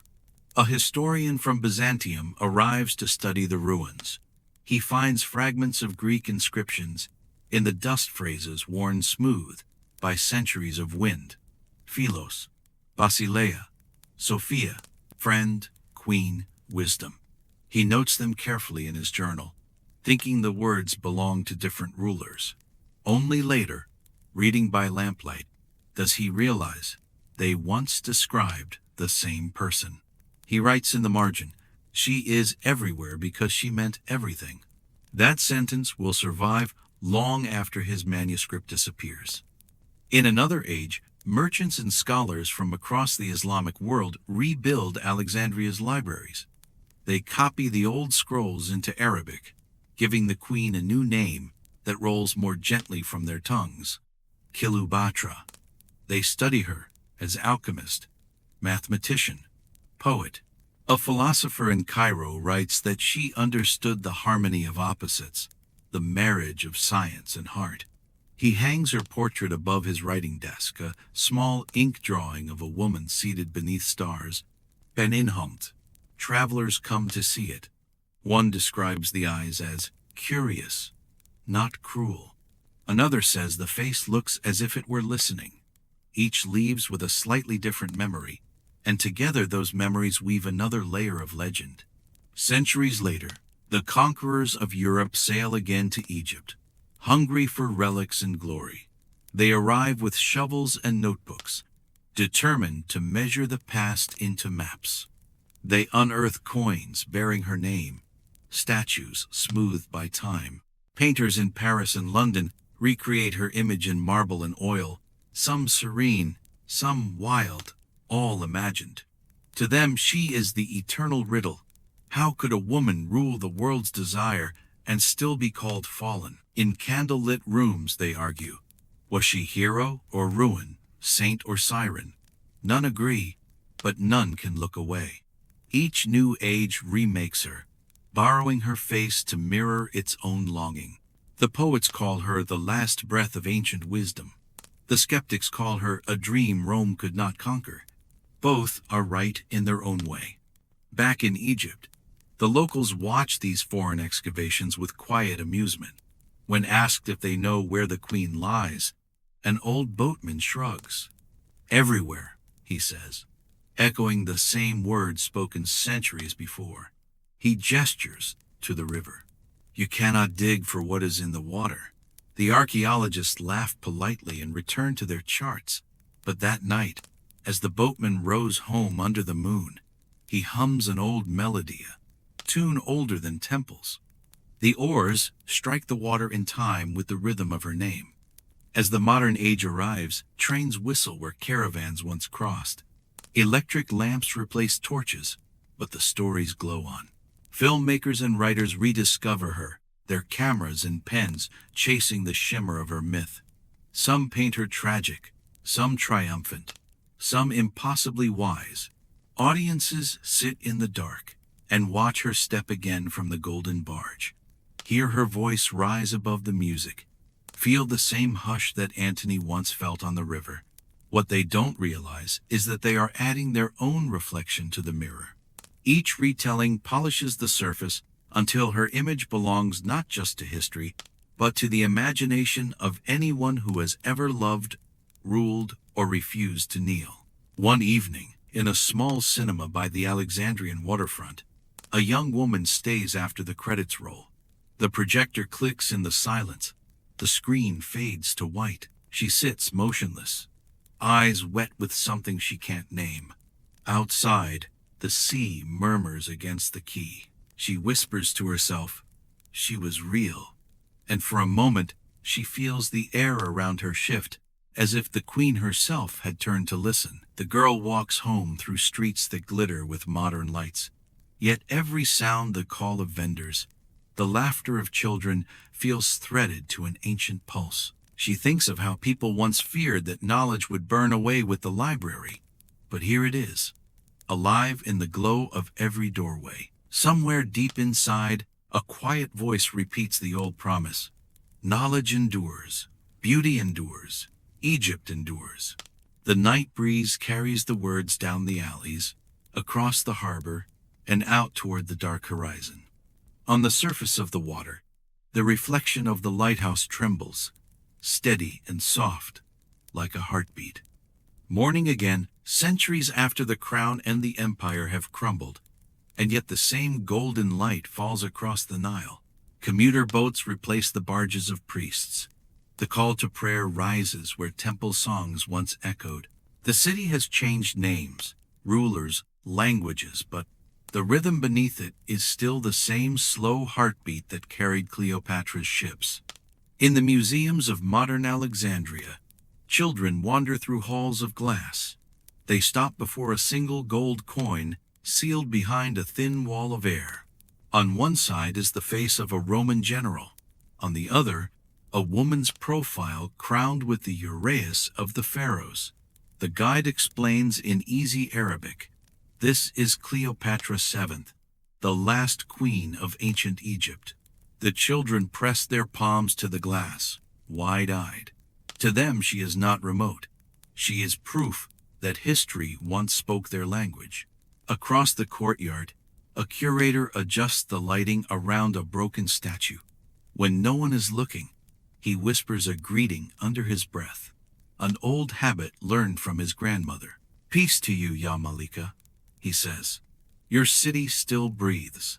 The words vanish into the hum of the air conditioning, yet the feeling stays a quiet, inexplicable respect. Outside the museum, modern Alexandria moves to its own rhythm.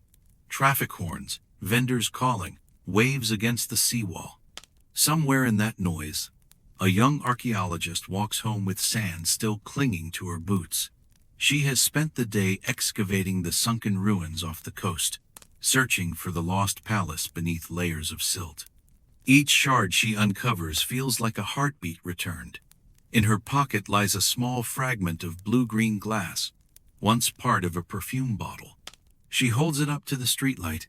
It glows softly, ocean caught in stone. That night, she places the fragment on her desk beside her notebook and writes, "The sea still keeps her secrets, but they rise when we listen kindly." Outside, the surf replies with its eternal hush.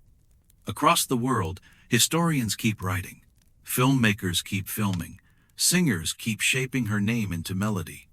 Every generation finds something different in her. The scholar, the strategist, the lover, the survivor. The arguments no longer matter. The endurance does. Cleopatra becomes a language of resilience, spoken whenever someone refuses to be forgotten. In Cairo, a student working late on a research paper pauses to read an ancient quotation she has copied. The wise learn to see the path and still choose how to walk it. The words came from an astronomer's account of a young queen who once studied the stars. The student leans back in her chair, smiling faintly. She whispers, "Still choosing." N.W. Night falls over Egypt. The desert glows with moonlight. The Nile flows dark and calm. Farmers in Upper Egypt sit outside their homes, the air thick with the scent of baked bread and smoke. An old man tells his grandchildren a story before bed. He does not mention Rome or battle or the asp. He says only, there was a woman who loved her country so much that she taught it to outlive her. The children listen, eyes wide, until the youngest asks, what was her name? He smiles, Cleopatra. Eduan? The syllables float upward, join the murmur of insects, and vanish into the night like sparks. Far away, in a city of glass towers and neon, an artist paints late into the morning. She has never seen the Nile except in photographs, yet something in its shape calls to her. On her canvas, she draws a face emerging from ripples of blue and gold.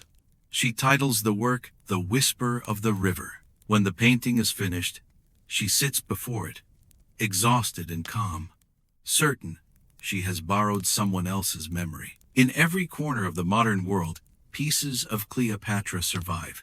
A statue in a museum, a line of verse, a perfume whose recipe still stirs on paper. Each fragment hums with the same undertone, the sound of a mind that refused to surrender wonder.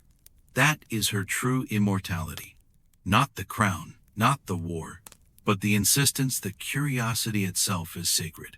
When the wind rises over Alexandria's harbor, it carries the mingled scents of salt and diesel and something faintly floral, like lotus. The lighthouse beam sweeps once more across the dark water. For an instant, its reflection forms a narrow band of gold, a line that stretches all the way toward the open sea. Some say it is only light. Others, listening carefully, hear a voice threaded through the surf, low and certain. I am still here. The wave breaks, and the voice dissolves into foam.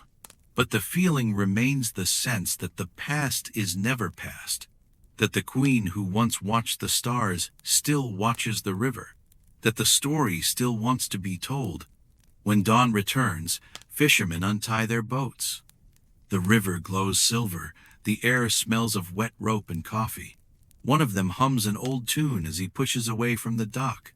The melody is ancient, older than the language he sings it in. Its words have changed over centuries, yet its meaning endures. Knowledge endures. Beauty endures. Egypt endures. The sun rises, the oars dip, the water folds around them and moves on, carrying everything, names, memories, light forward into another day. There are some stories that never end. They simply change their voice.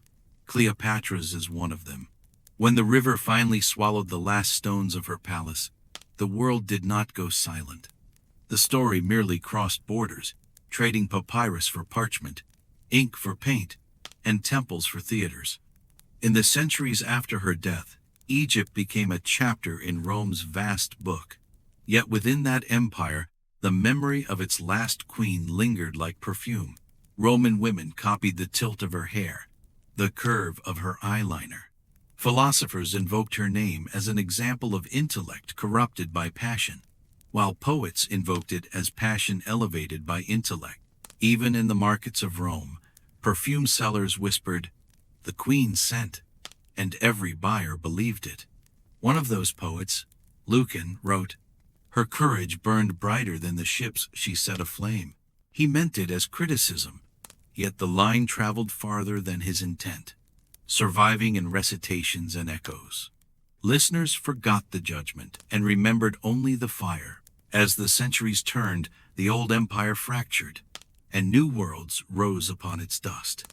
Christianity spread through the Mediterranean, carrying its own retelling of morality and redemption. Yet even among the saints' legends, Cleopatra's image endured, transformed but recognizable. Medieval chroniclers called her the pagan queen who sought wisdom. Monks in scriptoriums copied fragments of her story beside the lives of saints, sometimes warning against vanity, sometimes admiring her courage. In illuminated manuscripts, she appears draped not in gold but in blue, the color of contemplation. Her death becomes allegory, not defeat, but release from worldly illusions. The serpent becomes a symbol of knowledge regained. The artists who painted her, may never have seen the Nile, but in their imagination it shimmered behind her like eternity. A nun in a convent near Florence, copying such an image around the year 900, pauses over the face she is painting. The candlelight flickers across her brush. "She looks like she's listening," the nun whispers. Her fellow sisters smile, amused. "To what?" one asks. "To time," she answers, and continues painting. By the dawn of the Renaissance, the world remembers Cleopatra not as warning but as wonder. The rediscovery of classical learning turns her into muse again. Scholars translate Greek histories into Latin and Italian. Artists sketch her profile from coins dug out of the ground.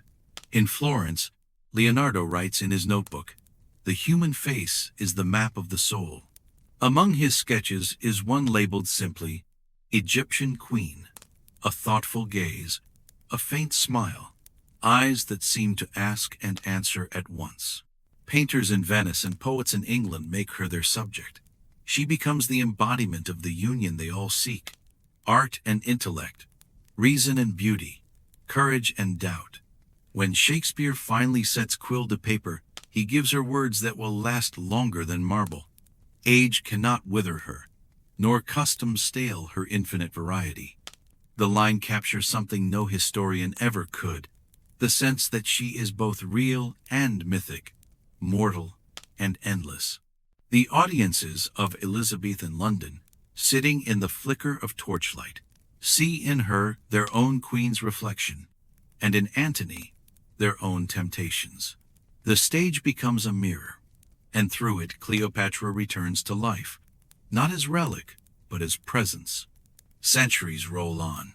In Baroque paintings she reclines beneath rich fabrics, jeweled and composed, the asp a faint detail at her wrist. To the painters she represents the sublime moment when power meets fate. To their patrons she is both warning and desire. In every version her gaze changes, sometimes proud, sometimes serene, sometimes almost forgiving. None of them look quite like the others, yet all are her. Each brushstroke adds another heartbeat to the legend. Across Europe, her name becomes a shorthand for allure, intelligence, danger, and grace. Perfume houses name their blends after her. Composers write operas about her. Scientists name flowers and moons for her. A French astronomer, peering through his telescope in 1777, records a faint new body near Venus and calls it Cleopatra's Tear. The tear turns out to be nothing but starlight, but the name remains. Meanwhile, in Egypt itself, the ruins sleep under the sand. Villages grow over what was once royal ground. Children play beside columns carved with half-visible hieroglyphs. At dusk, as their mothers call them home, the columns glow with the same light that once touched her face. No one speaks her name aloud, but the rhythm of her language lingers in lullabies and proverbs. One grandmother tells her granddaughter, "Remember, my little one, the river is patient. It forgets nothing." The child nods without understanding that she is hearing Cleopatra's truest epitaph. By the 19th century, the West rediscovers Egypt with a fever that borders on devotion. Scholars, soldiers, and dreamers pour across the Mediterranean, chasing sand-blown myths of gold and gods. When Napoleon's expedition lands in Alexandria, his scientists marvel at the shattered columns and half-buried temples. They name everything they see in French, but one name needs no translation: Cleopatra. In the notebooks of those explorers, her story returns to life in the cool ink of observation. They search for her tomb, her palace, her signature in stone. They never find her, yet the absence becomes part of the spell. Painters imagine her draped in linen and jewels, her eyes outlined in kohl. Poets describe her as both queen and question. Was she love or intellect, they ask? Was she Egypt or eternity? Europe listens, enchanted. A world tired of kings and revolutions finds comfort in a queen who ruled by persuasion. In candlelit salons, women wear serpentine bracelets and recite Byron's verses about the dark-eyed sovereign of the Nile. On stage, Actresses play her with size and silk. Audiences applaud not tragedy but glamour. Cleopatra becomes less a person than a constellation of desires, the symbol of the mysterious East seen through Western dreams. Yet Egypt herself is not dreaming. The country watches these travelers with quiet curiosity. In Cairo, scholars at Al-Azhar debate the old languages, rediscovering the science of their ancestors. When they speak of Cleopatra, they call her by her Arabic name Cleopatra, and remind their students that she was not merely beautiful but learned that she spoke the tongues of diplomacy and medicine alike. For them, she represents the continuity of knowledge, proof that Egypt's intellect did not end with the pyramids.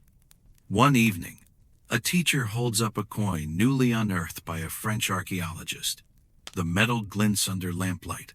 The queen's profile still sharp. They call her Greek, he says, but her mind was Egyptian. She studied here, under our stars.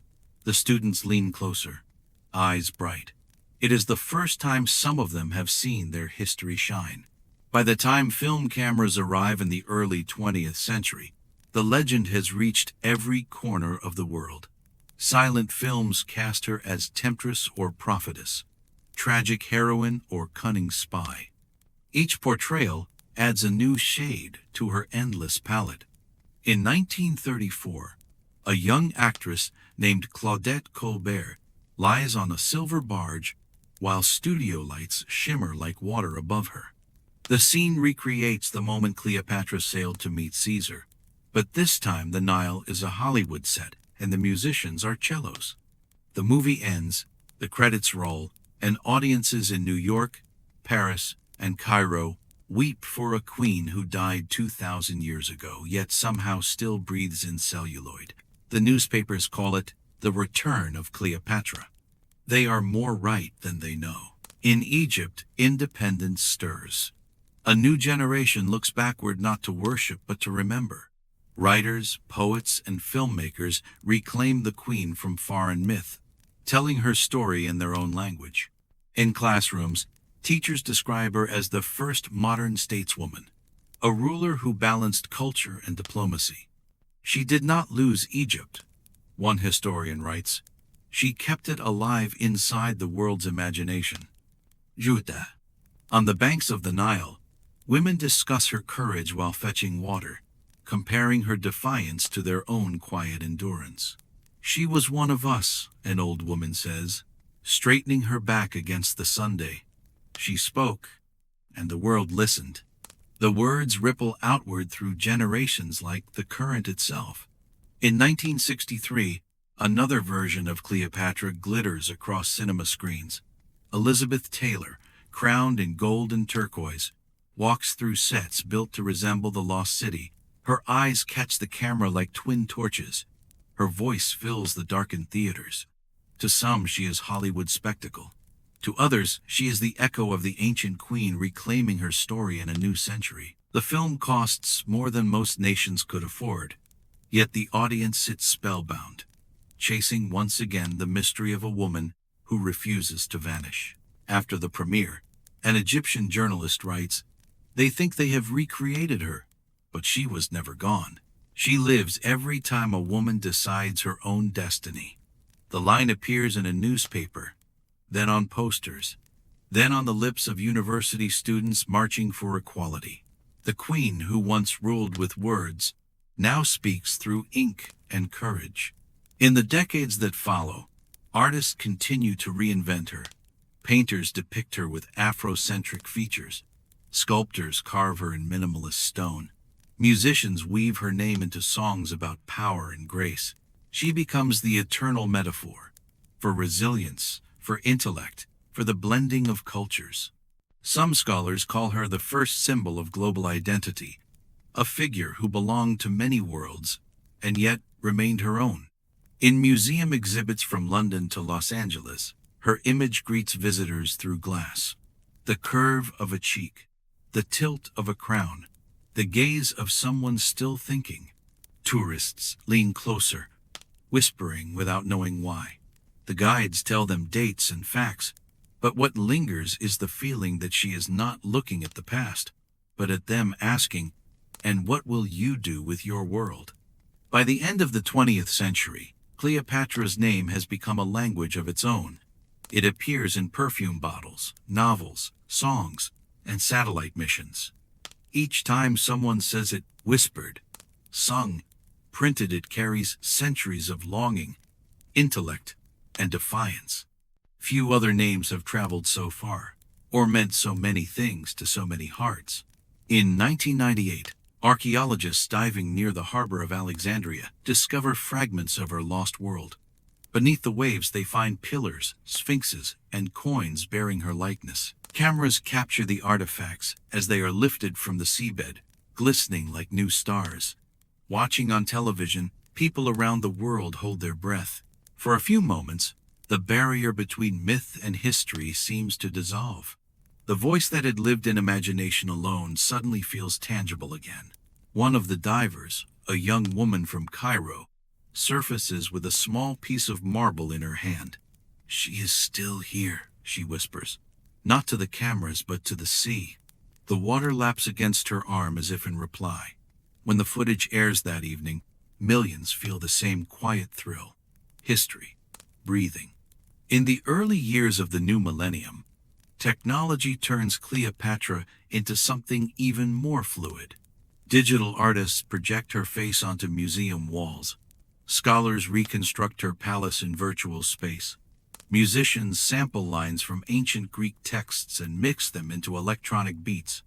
In the glowing dark of clubs and exhibitions, her silhouette appears again, half history, half hologram.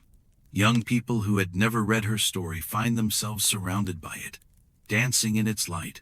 At one such installation in Berlin, a visitor records a line from the soundtrack on her phone. "The river remembers every name." She doesn't know it comes from an Egyptian proverb, whispered centuries ago.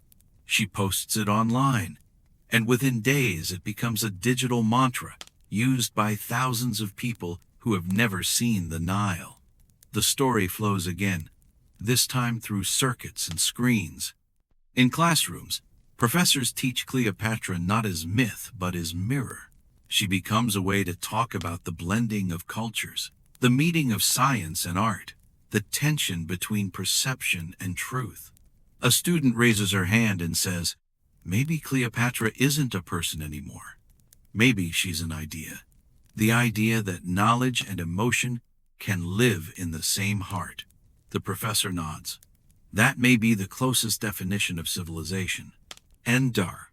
Outside that lecture hall, a mural covers a university wall. A woman's face made of swirling calligraphy, half hieroglyph, half graffiti. Across her crown are painted the words, "Still she speaks." The students pass beneath it each morning without realizing they are walking through a doorway in time. Meanwhile, in Egypt, the search for her tomb continues. Archaeologists dig in the desert outside Alexandria, in the temple of Taposiris Magna, where the limestone smells of dust and salt. Each new trench reveals amulets, pottery, small statues of Isis and Osiris. "We are close," the lead archaeologist says, brushing sand from an inscription. She is near. Journalists record the moment, and once again the world waits with bated breath. Even if they never find the tomb, the act of searching keeps her alive. Hope itself becomes part of her story. At night the team camps beside the ruins. The wind slides over the dunes like a whisper. Someone hums a tune from an old film. Another joins softly. Above them, the stars hang cold and bright, the same constellations Cleopatra once traced from her palace balcony. The wind shifts, carrying the scent of the sea, and for a heartbeat, every sound seems to pause. It feels as if the world is listening too. Far beyond Egypt, in cities that never sleep, people still find her in their own reflections. A novelist in New York writes a story about a modern scientist who dreams of Cleopatra every night, not as queen but as colleague, arguing with her about the stars. A poet in Lagos composes verses comparing the Nile to the Niger, both mothers of memory. A filmmaker in Seoul shoots a scene where a young girl practices a speech about Cleopatra in a classroom, her voice trembling with admiration.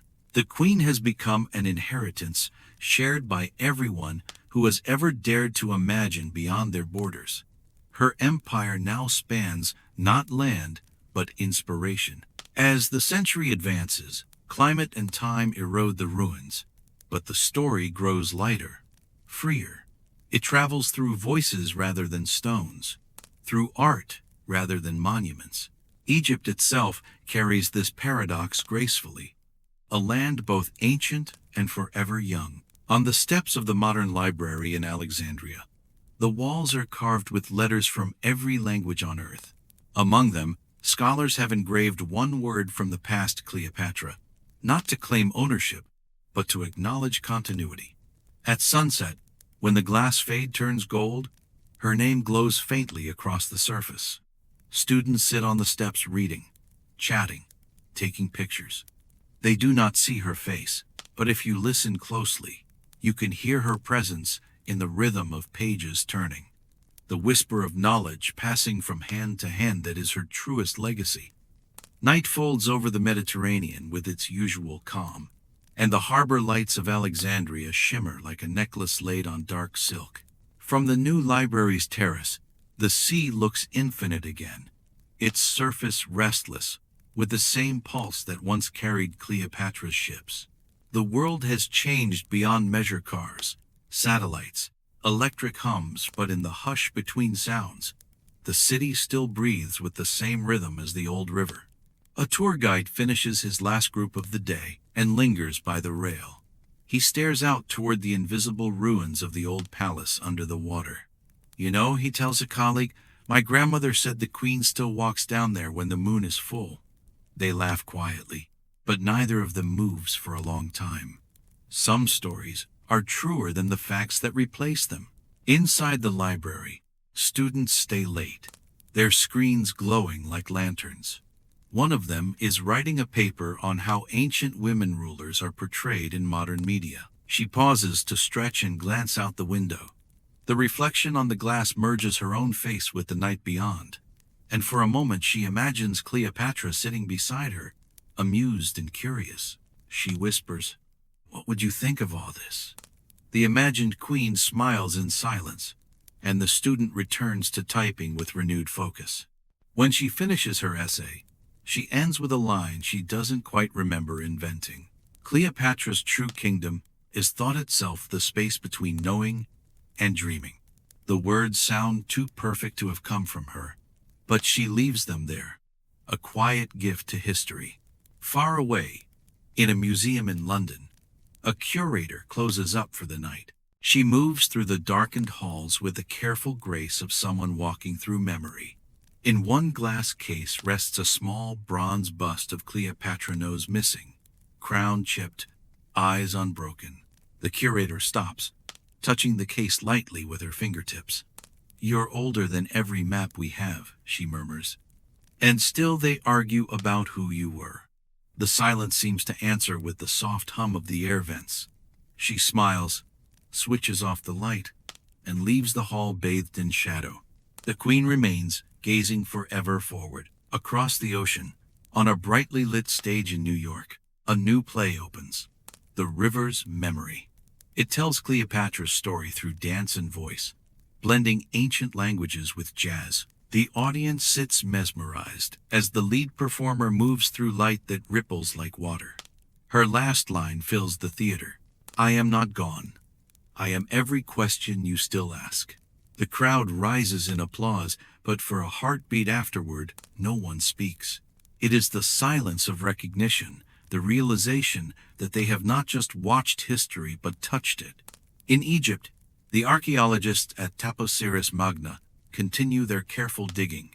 One evening, a storm forces them to stop early. The sky turns red with dust. The desert hums. As the team packs their tools, one of them looks back at the half-excavated temple and says softly, "Maybe she doesn't want to be found." Another replies, "Or maybe she wants to remind us that finding is not the point. They laugh, but later that night, lying awake in their tents, the words feel wise. Outside, the wind smooths the sand as it has for millennia, erasing footprints, reshaping the surface.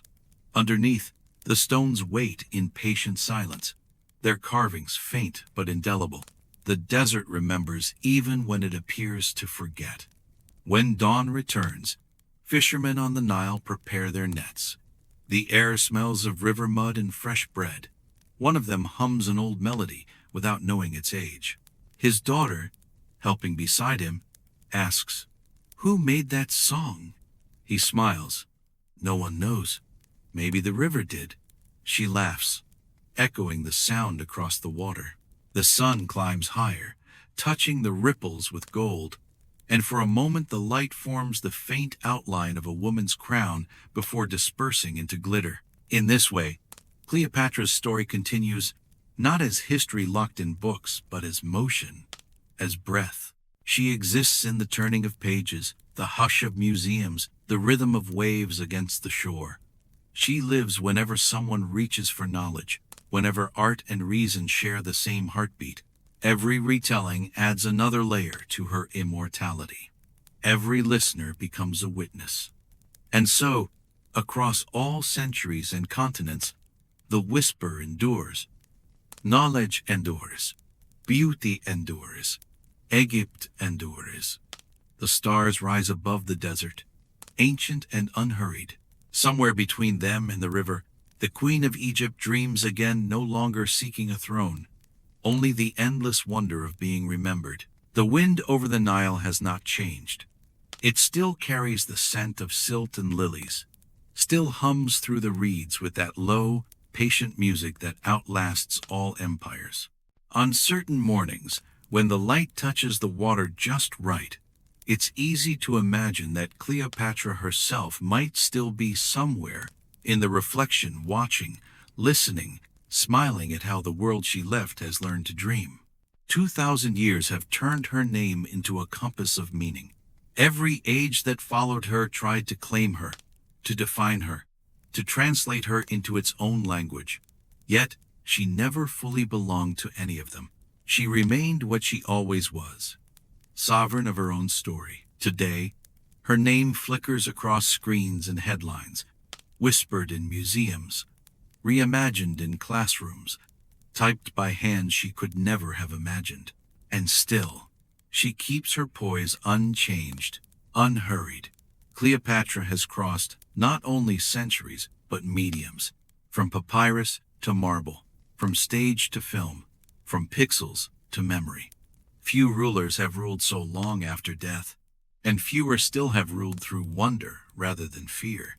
In a quiet café near the modern library of Alexandria, a writer sits before a blank page. He's been asked to compose an essay about Cleopatra's influence in the digital age. Outside, the sea murmurs against the quay. Seagulls dip like silver thoughts above the water. He hesitates, tapping his pen. What can he say that hasn't been said 1,000 times? That she was beautiful, brilliant, tragic? Those words feel too small now, like old coins rubbed smooth by touch. So he writes something else entirely. Cleopatra is not a woman in history. She is the conversation between the past and the future. He leans back, surprised at the sentence that has appeared. It feels as if someone else whispered it through him. He smiles. "Thank you, Your Majesty," he says softly, and begins to write again. Meanwhile, in Cairo, a filmmaker prepares a new documentary. She wants to strip away the glitter and legend and show the woman behind the crown, the strategist, linguist, and scholar who navigated two worlds with intellect sharper than any sword. Her production team doubts the audience will care. People want romance, they tell her. They want tragedy, but she insists. They'll see her truth and recognize themselves. When the film premieres, it opens not with Cleopatra's face, but with the sound of waves. A voice reads from an ancient papyrus translated into Arabic. "Wisdom is the voyage without shore." The audience falls silent. For 2 hours they travel through history, not as tourists, but as witnesses. When the credits roll, no one claps right away. They are still listening to the echoes of her voice through time. The next morning, articles appear around the world. The Queen reborn, Cleopatra as thinker, not temptress. History finally hears her. Is that beyond the cities and the screens, her name lingers in quieter ways. On the deck of a small boat drifting along the Nile, an old captain tells his grandson stories to pass the dusk. He points to the far horizon where the water meets the sky. "Do you see that line?" he asks. The boy nods. "That's where she sailed," the old man says. "She ruled not with armies, but with understanding. That's why her name still rides the wind." "Ardo?" The boy listens, then asks the simplest question in the world. "Will she come back?" The captain smiles.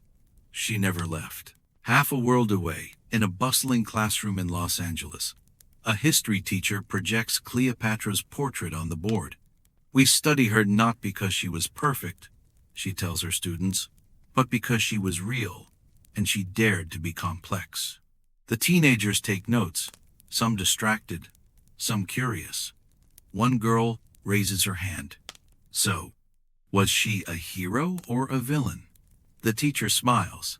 "She was human, which is harder than both." Later that evening, the same girl opens her notebook at home. Between algebra and literature notes, she writes, "Be as curious as Cleopatra." It becomes her quiet motto, the spark that will guide her years later when she becomes an astrophysicist, studying distant stars, the same stars the Queen once traced on parchment by lamplight. In every century, Cleopatra finds new voices to speak for her. She exists wherever someone combines intellect with imagination, logic with beauty, power with empathy. The Queen becomes an adjective, a muse, a mirror.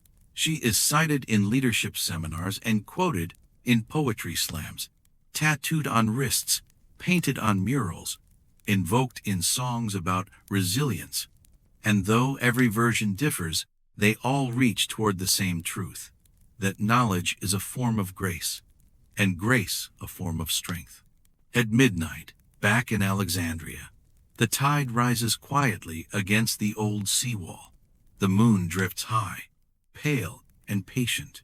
The sea swallows the light, folds it, gives it back a shimmer. The wind carries a whisper that could be the rustle of waves or a voice, ancient and amused, saying, "Still here." And the city listens, as it always has.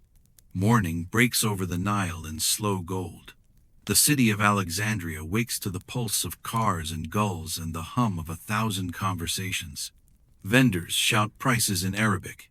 Trams rattle past storefronts filled with coffee, books, and the faint echo of sea breeze. On the upper floor of the modern library, a group of schoolchildren wander between exhibits dedicated to ancient Egypt. They pause before a glass display where a replica of Cleopatra's diadem gleams under soft light. The guide, a young woman with a calm smile, asks, "What do you think this crown meant to her?" A boy in the back answers, "Power." Another says, "Beauty." The guide nods but shakes her head gently. "Perhaps," she says, "it meant knowledge. It meant the weight of understanding many worlds at once." The children look thoughtful. One of them leans closer to the glass, his reflection merging with the gold of the crown. For a moment, the ancient and the modern blur, the same curiosity, the same spark of wonder crossing thousands of years. Later that afternoon, the guide finishes her shift and sits by the water, watching ships drift toward the horizon. She pulls a small notebook from her bag and writes, "History is not the past. It is the breath that connects us." She doesn't realize that this line echoes something Cleopatra once wrote in her lost journals, a fragment later quoted by philosophers, translated and misattributed for centuries. Truth has its own way of resurfacing, like a coin tossed into the river and found again when the tide returns. Beyond Egypt, the Queen's presence continues to ripple through culture. In a studio in Paris, A choreographer builds a new ballet inspired by her life. Instead of recreating temples or thrones, he choreographs movement, arms outstretched like sails, bodies curving like waves. This is not about seduction, he tells his dancers. It's about negotiation between strength and grace. Oloritan. During the final rehearsal, as music swells through the empty theater, he feels something shift in the air, a strange calm, as if another presence were watching. He laughs quietly to himself. "Well, Your Majesty," he says, "I hope I've done you justice." On opening night, the audience rises to their feet in silence before applauding. They cannot quite explain why their hearts feel both light and ancient at once, but the Queen has danced again, through them. In New York, an artist fills a warehouse with shimmering sand and projection light. Her installation is titled Cleopatra's Dream. Visitors walk barefoot through the space, surrounded by digital constellations and whispering voices in different languages: Greek, Arabic, English, Coptic, Amharic. Some visitors weep without understanding why. Others close their eyes and just listen. At the center of the room floats a single phrase in gold letters. "The past is not behind us, it flows beneath us." When the exhibition closes, a journalist writes that it feels like stepping inside memory itself. But for the artist, it was something more personal. Her grandmother once told her that every Egyptian woman carries a drop of Cleopatra's courage. The installation, she says, was simply her way of letting that drop return to the river. Even in technology's endless scroll, her spirit persists. Hashtags, documentaries, podcasts, video essays, each retelling tries to explain her, and yet none can exhaust her. In online forums, people debate her ancestry, her politics, her appearance. The discussions swirl like eddies in the river, passionate and unending. One commenter finally writes, "It doesn't matter what she looked like. What matters is that she looked back." The line goes viral. It becomes a slogan on t-shirts, murals, and posters for women's rights campaigns around the world. Once again, the Queen's gaze becomes an emblem of defiance, the reminder that power is not only in being seen, but in seeing. In Egypt, a musician records a haunting lullaby called "The River Remembers." It weaves ancient instruments with modern strings, the melody rising and falling like a heartbeat. The lyrics are simple: "Sleep, my queen, your story flows. The stars still sing the names you chose." The song climbs global charts, translated into dozens of languages. In each version, the meaning shifts slightly, but the feeling remains the same: tenderness and awe, wisdom and rest. Listeners describe it as a prayer disguised as music. During an interview, the composer says, "I wanted to remind people that she was human. She felt what we feel: love, fear, wonder. That is why she survives." And so she does. Cleopatra continues to walk through our world not as a ghost, but as an echo of possibility.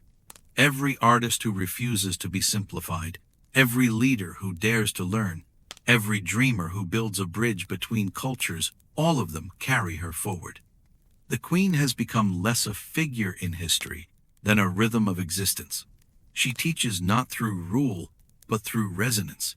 At night, in the glow of city lights reflected on the Nile, it's easy to believe she is still here, watching the ripples of civilization move like silk, whispering softly to anyone who listens: "Learn everything, love deeply, and leave the world curious." There are places in the world where time folds easily, where a single glance can cross centuries. Egypt is one of them. When the evening call to prayer drifts across the city, mingling with the honk of cars and the laughter of street vendors, the sound feels ancient and new all at once. It is the same with Cleopatra's memory. Every generation hears her differently, but all of them hear her. In a sunlit classroom at the American University in Cairo, a professor of philosophy begins his lecture not with a definition, but with a question. What makes a life echo? His students shift in their seats. He writes one name on the board, Cleopatra. Why, he asks. Does she still matter? A student in the front row answers, because she refused to be small. Another says, because she loved her country. A third adds, because she was complicated, and that made her real. The professor smiles. Exactly. She is timeless, because she contained contradictions and never apologized for them.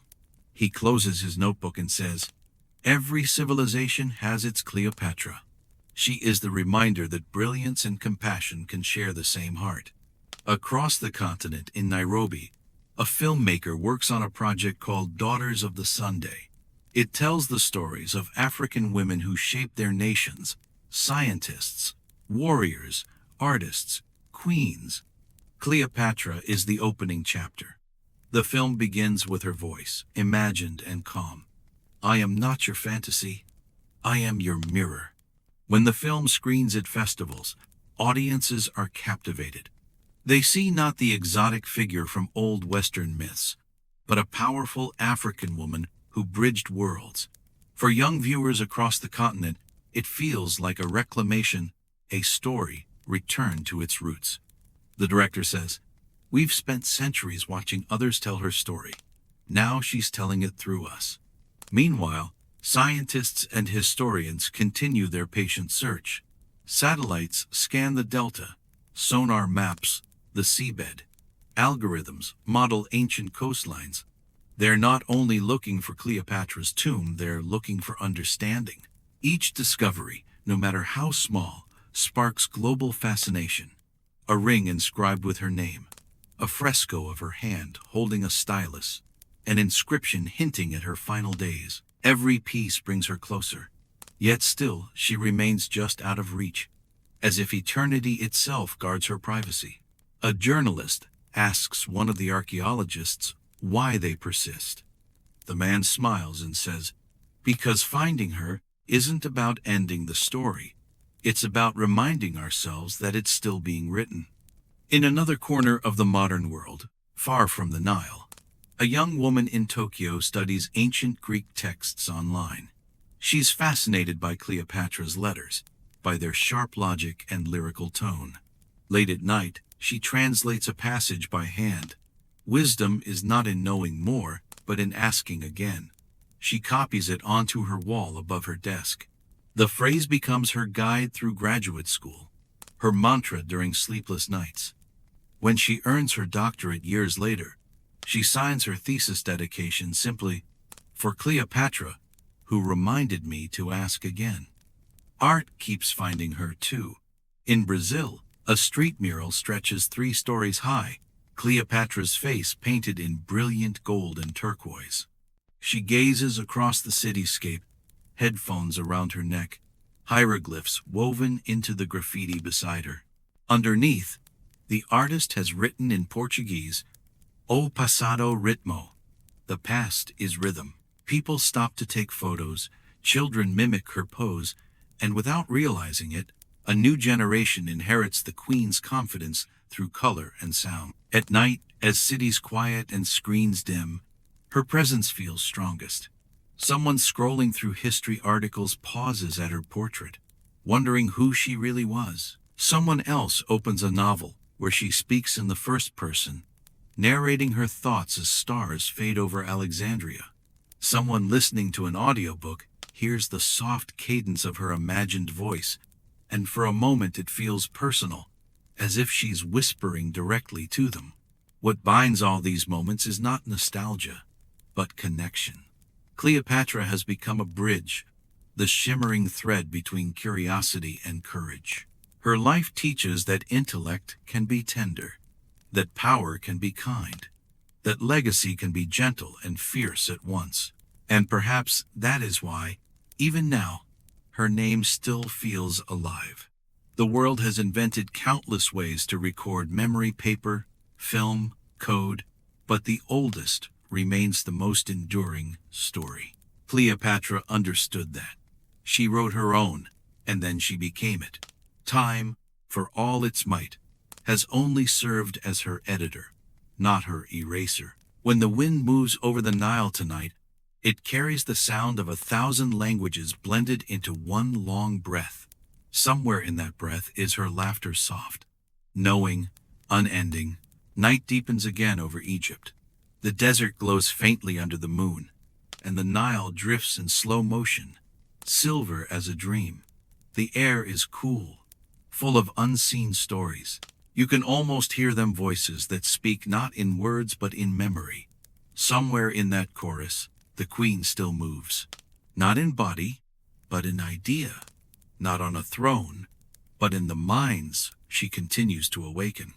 On the edge of the desert, a group of students from Alexandria camp under the stars. They have spent the day hiking through the ruins, photographing the broken stones and columns scattered across the sand. Now they sit around a small fire, their laughter soft, their shadows long. One of them reads aloud from a tablet, an ancient poem said to have been found near the harbor years ago. The words are fragmentary but vivid. The river told her, "You are not water nor stone, but both. You will flow, and you will endure. The world will change its names, but you will remain its question." They listen in silence for a while. Then one student says, "Maybe that's what she meant to be, a question." Another nods. A question that never stops teaching. They lie back and watch the constellations drift. Somewhere above, the same stars she once charted gleam in their quiet geometry. The night feels endless and comforting. At the same hour, across the ocean, an art historian in Chicago finishes the last page of a book about Cleopatra's influence on modern design. He closes it slowly and looks out the window at the city lights shimmering over Lake Michigan. "She's still designing us," he murmurs. "We keep remaking her, and she keeps remaking us." Lembervold. He doesn't know that half a world away, a poet in Lagos is writing a line that echoes his thought almost exactly. "She is not remembered. She remembers us." The poet posts the verse online. Within days, it's shared by thousands, quoted under photographs, printed on tote bags, turned into a lyric in a song. The queen's voice, once bound to papyrus, now travels at the speed of light. In a quiet lab at NASA's Jet Propulsion Center, an astrophysicist programs a new probe bound for Venus. During testing, one of the engineers jokes, "We should name her Cleopatra." The team laughs, but the name sticks. When the probe finally launches, its mission code reads Cleo the 7. The scientist watches the tiny craft vanish into the darkness of space. "She's home," someone whispers, remembering that the queen once claimed descent from the goddess of the same planet. And so, even among stars, her story continues. Years pass. A little girl walks through a museum holding her father's hand. She stops before a bust labeled Cleopatra 7th Philopator. The statue is cracked and incomplete, yet the face is calm, eyes forward, chin lifted. The girl stares for a long time, then whispers, "She looks brave." Her father smiles. "She was." The girl squeezes his hand tighter. "I want to be like her." The father nods. Then start by learning everything you can. That moment, quiet, fleeting, becomes another spark in the long chain of memory. The queen lives not through marble but through that spark. Centuries from now, when languages shift again and cities rise and fade, she will still appear wherever people seek balance between mind and emotion. She will be the symbol of synthesis, the eternal reminder that intellect can be beautiful and beauty can be wise. Scholars may call her myth. Dreamers will call her muse. Both will be right. Future generations might not even use her name. They may simply know the feeling she left behind, the courage to question, the grace to listen, the will to understand. And that, after all, is immortality of the purest kind. In the final light of this story, picture her not as a queen surrounded by servants or soldiers, but as a solitary woman standing at the edge of the river, her hand trailing the water, The city behind her hums with life. The sky before her opens into forever. She turns slightly, as if hearing someone call her name, not from the past, but from the future. She smiles. The river glows. Still here, she says. Still learning. The wind lifts, carrying her words downstream. They pass the reeds, the fishermen, the temples, the boats, the children, until at last they reach the open sea and scatter like seeds of light. Somewhere, someone will breathe them in and begin again, reading, wondering, dreaming, and the story will start once more. The story ends the way the river ends, by beginning again. The Nile moves as it always has, unhurried, deliberate, as though it knows that eternity is not a destination, but a rhythm. Its waters touch every age and turn. The pharaohs, the scholars, the conquerors, the dreamers. And within that rhythm, one name continues to echo, steady and alive: Cleopatra. No matter how much the world changes, how screens replace scrolls, how voices become data, how empires dissolve into memory, her presence remains. She is in the questions we ask about power and love, in the balance we seek between reason and beauty. She is there when we wonder how to lead without losing tenderness, how to learn without losing wonder. Some names belong to history. Hers belongs to humanity. At sunset, the light turns the river to bronze. A traveler stands by the water's edge, holding a guidebook but not reading it. She watches fishermen cast their nets. Children chase one another along the bank. Women carry baskets balanced on their heads. The air smells of bread and salt. Somewhere a radio hums an old melody. The traveler closes her eyes and listens not for sound, but for presence. The hush that follows feels like recognition. She whispers, "Thank you, my queen." And the wind stirs, warm and forgiving. In another part of the world, a young artist paints through the night. Her canvas glows with turquoise and gold. She doesn't sketch Cleopatra's face exactly, only her spirit. The curve of the Nile becomes a smile. The stars become her eyes. The crescent moon rests like a crown. When the painting is done, she steps back and feels something she can't quite explain: peace. She signs her name in the corner and writes below it, "Inspired by the woman who refused to fade." Time will keep moving. Historians will argue, storytellers will imagine, scientists will search. But Cleopatra has already found what so few ever do: a form of immortality woven from memory and meaning. Not the eternity of stone, but the eternity of understanding. Each retelling of her life on stage, on screen, in whisper or song, is another heartbeat added to hers. Each listener who closes their eyes and pictures her face is another pulse in the great rhythm of the river. She was once a queen of Egypt. Now she is a queen of thought. As night returns to the Nile, the stars begin their slow procession.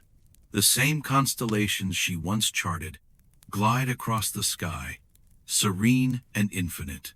The river mirrors them, creating two heavens, one above, one below. Between them lies the memory of a woman who lived fully, ruled fiercely, and learned endlessly. If you listen carefully, you can almost hear her voice carried on the water. Ask again, learn again, begin again. The current answers with its soft applause, and the sound drifts downstream into the dark, where stories sleep until they are ready to wake once more. So sleep now, traveler, listener, dreamer. The queen rests, but her story does not. It flows in you in every question you dare to ask, in every mystery you choose to understand, in every quiet act of wonder that keeps the world alive. The river remembers, the stars bear witness. Knowledge endures, beauty endures, Egypte endure. And somewhere, just beyond the edge of dawn, Cleopatra smiles.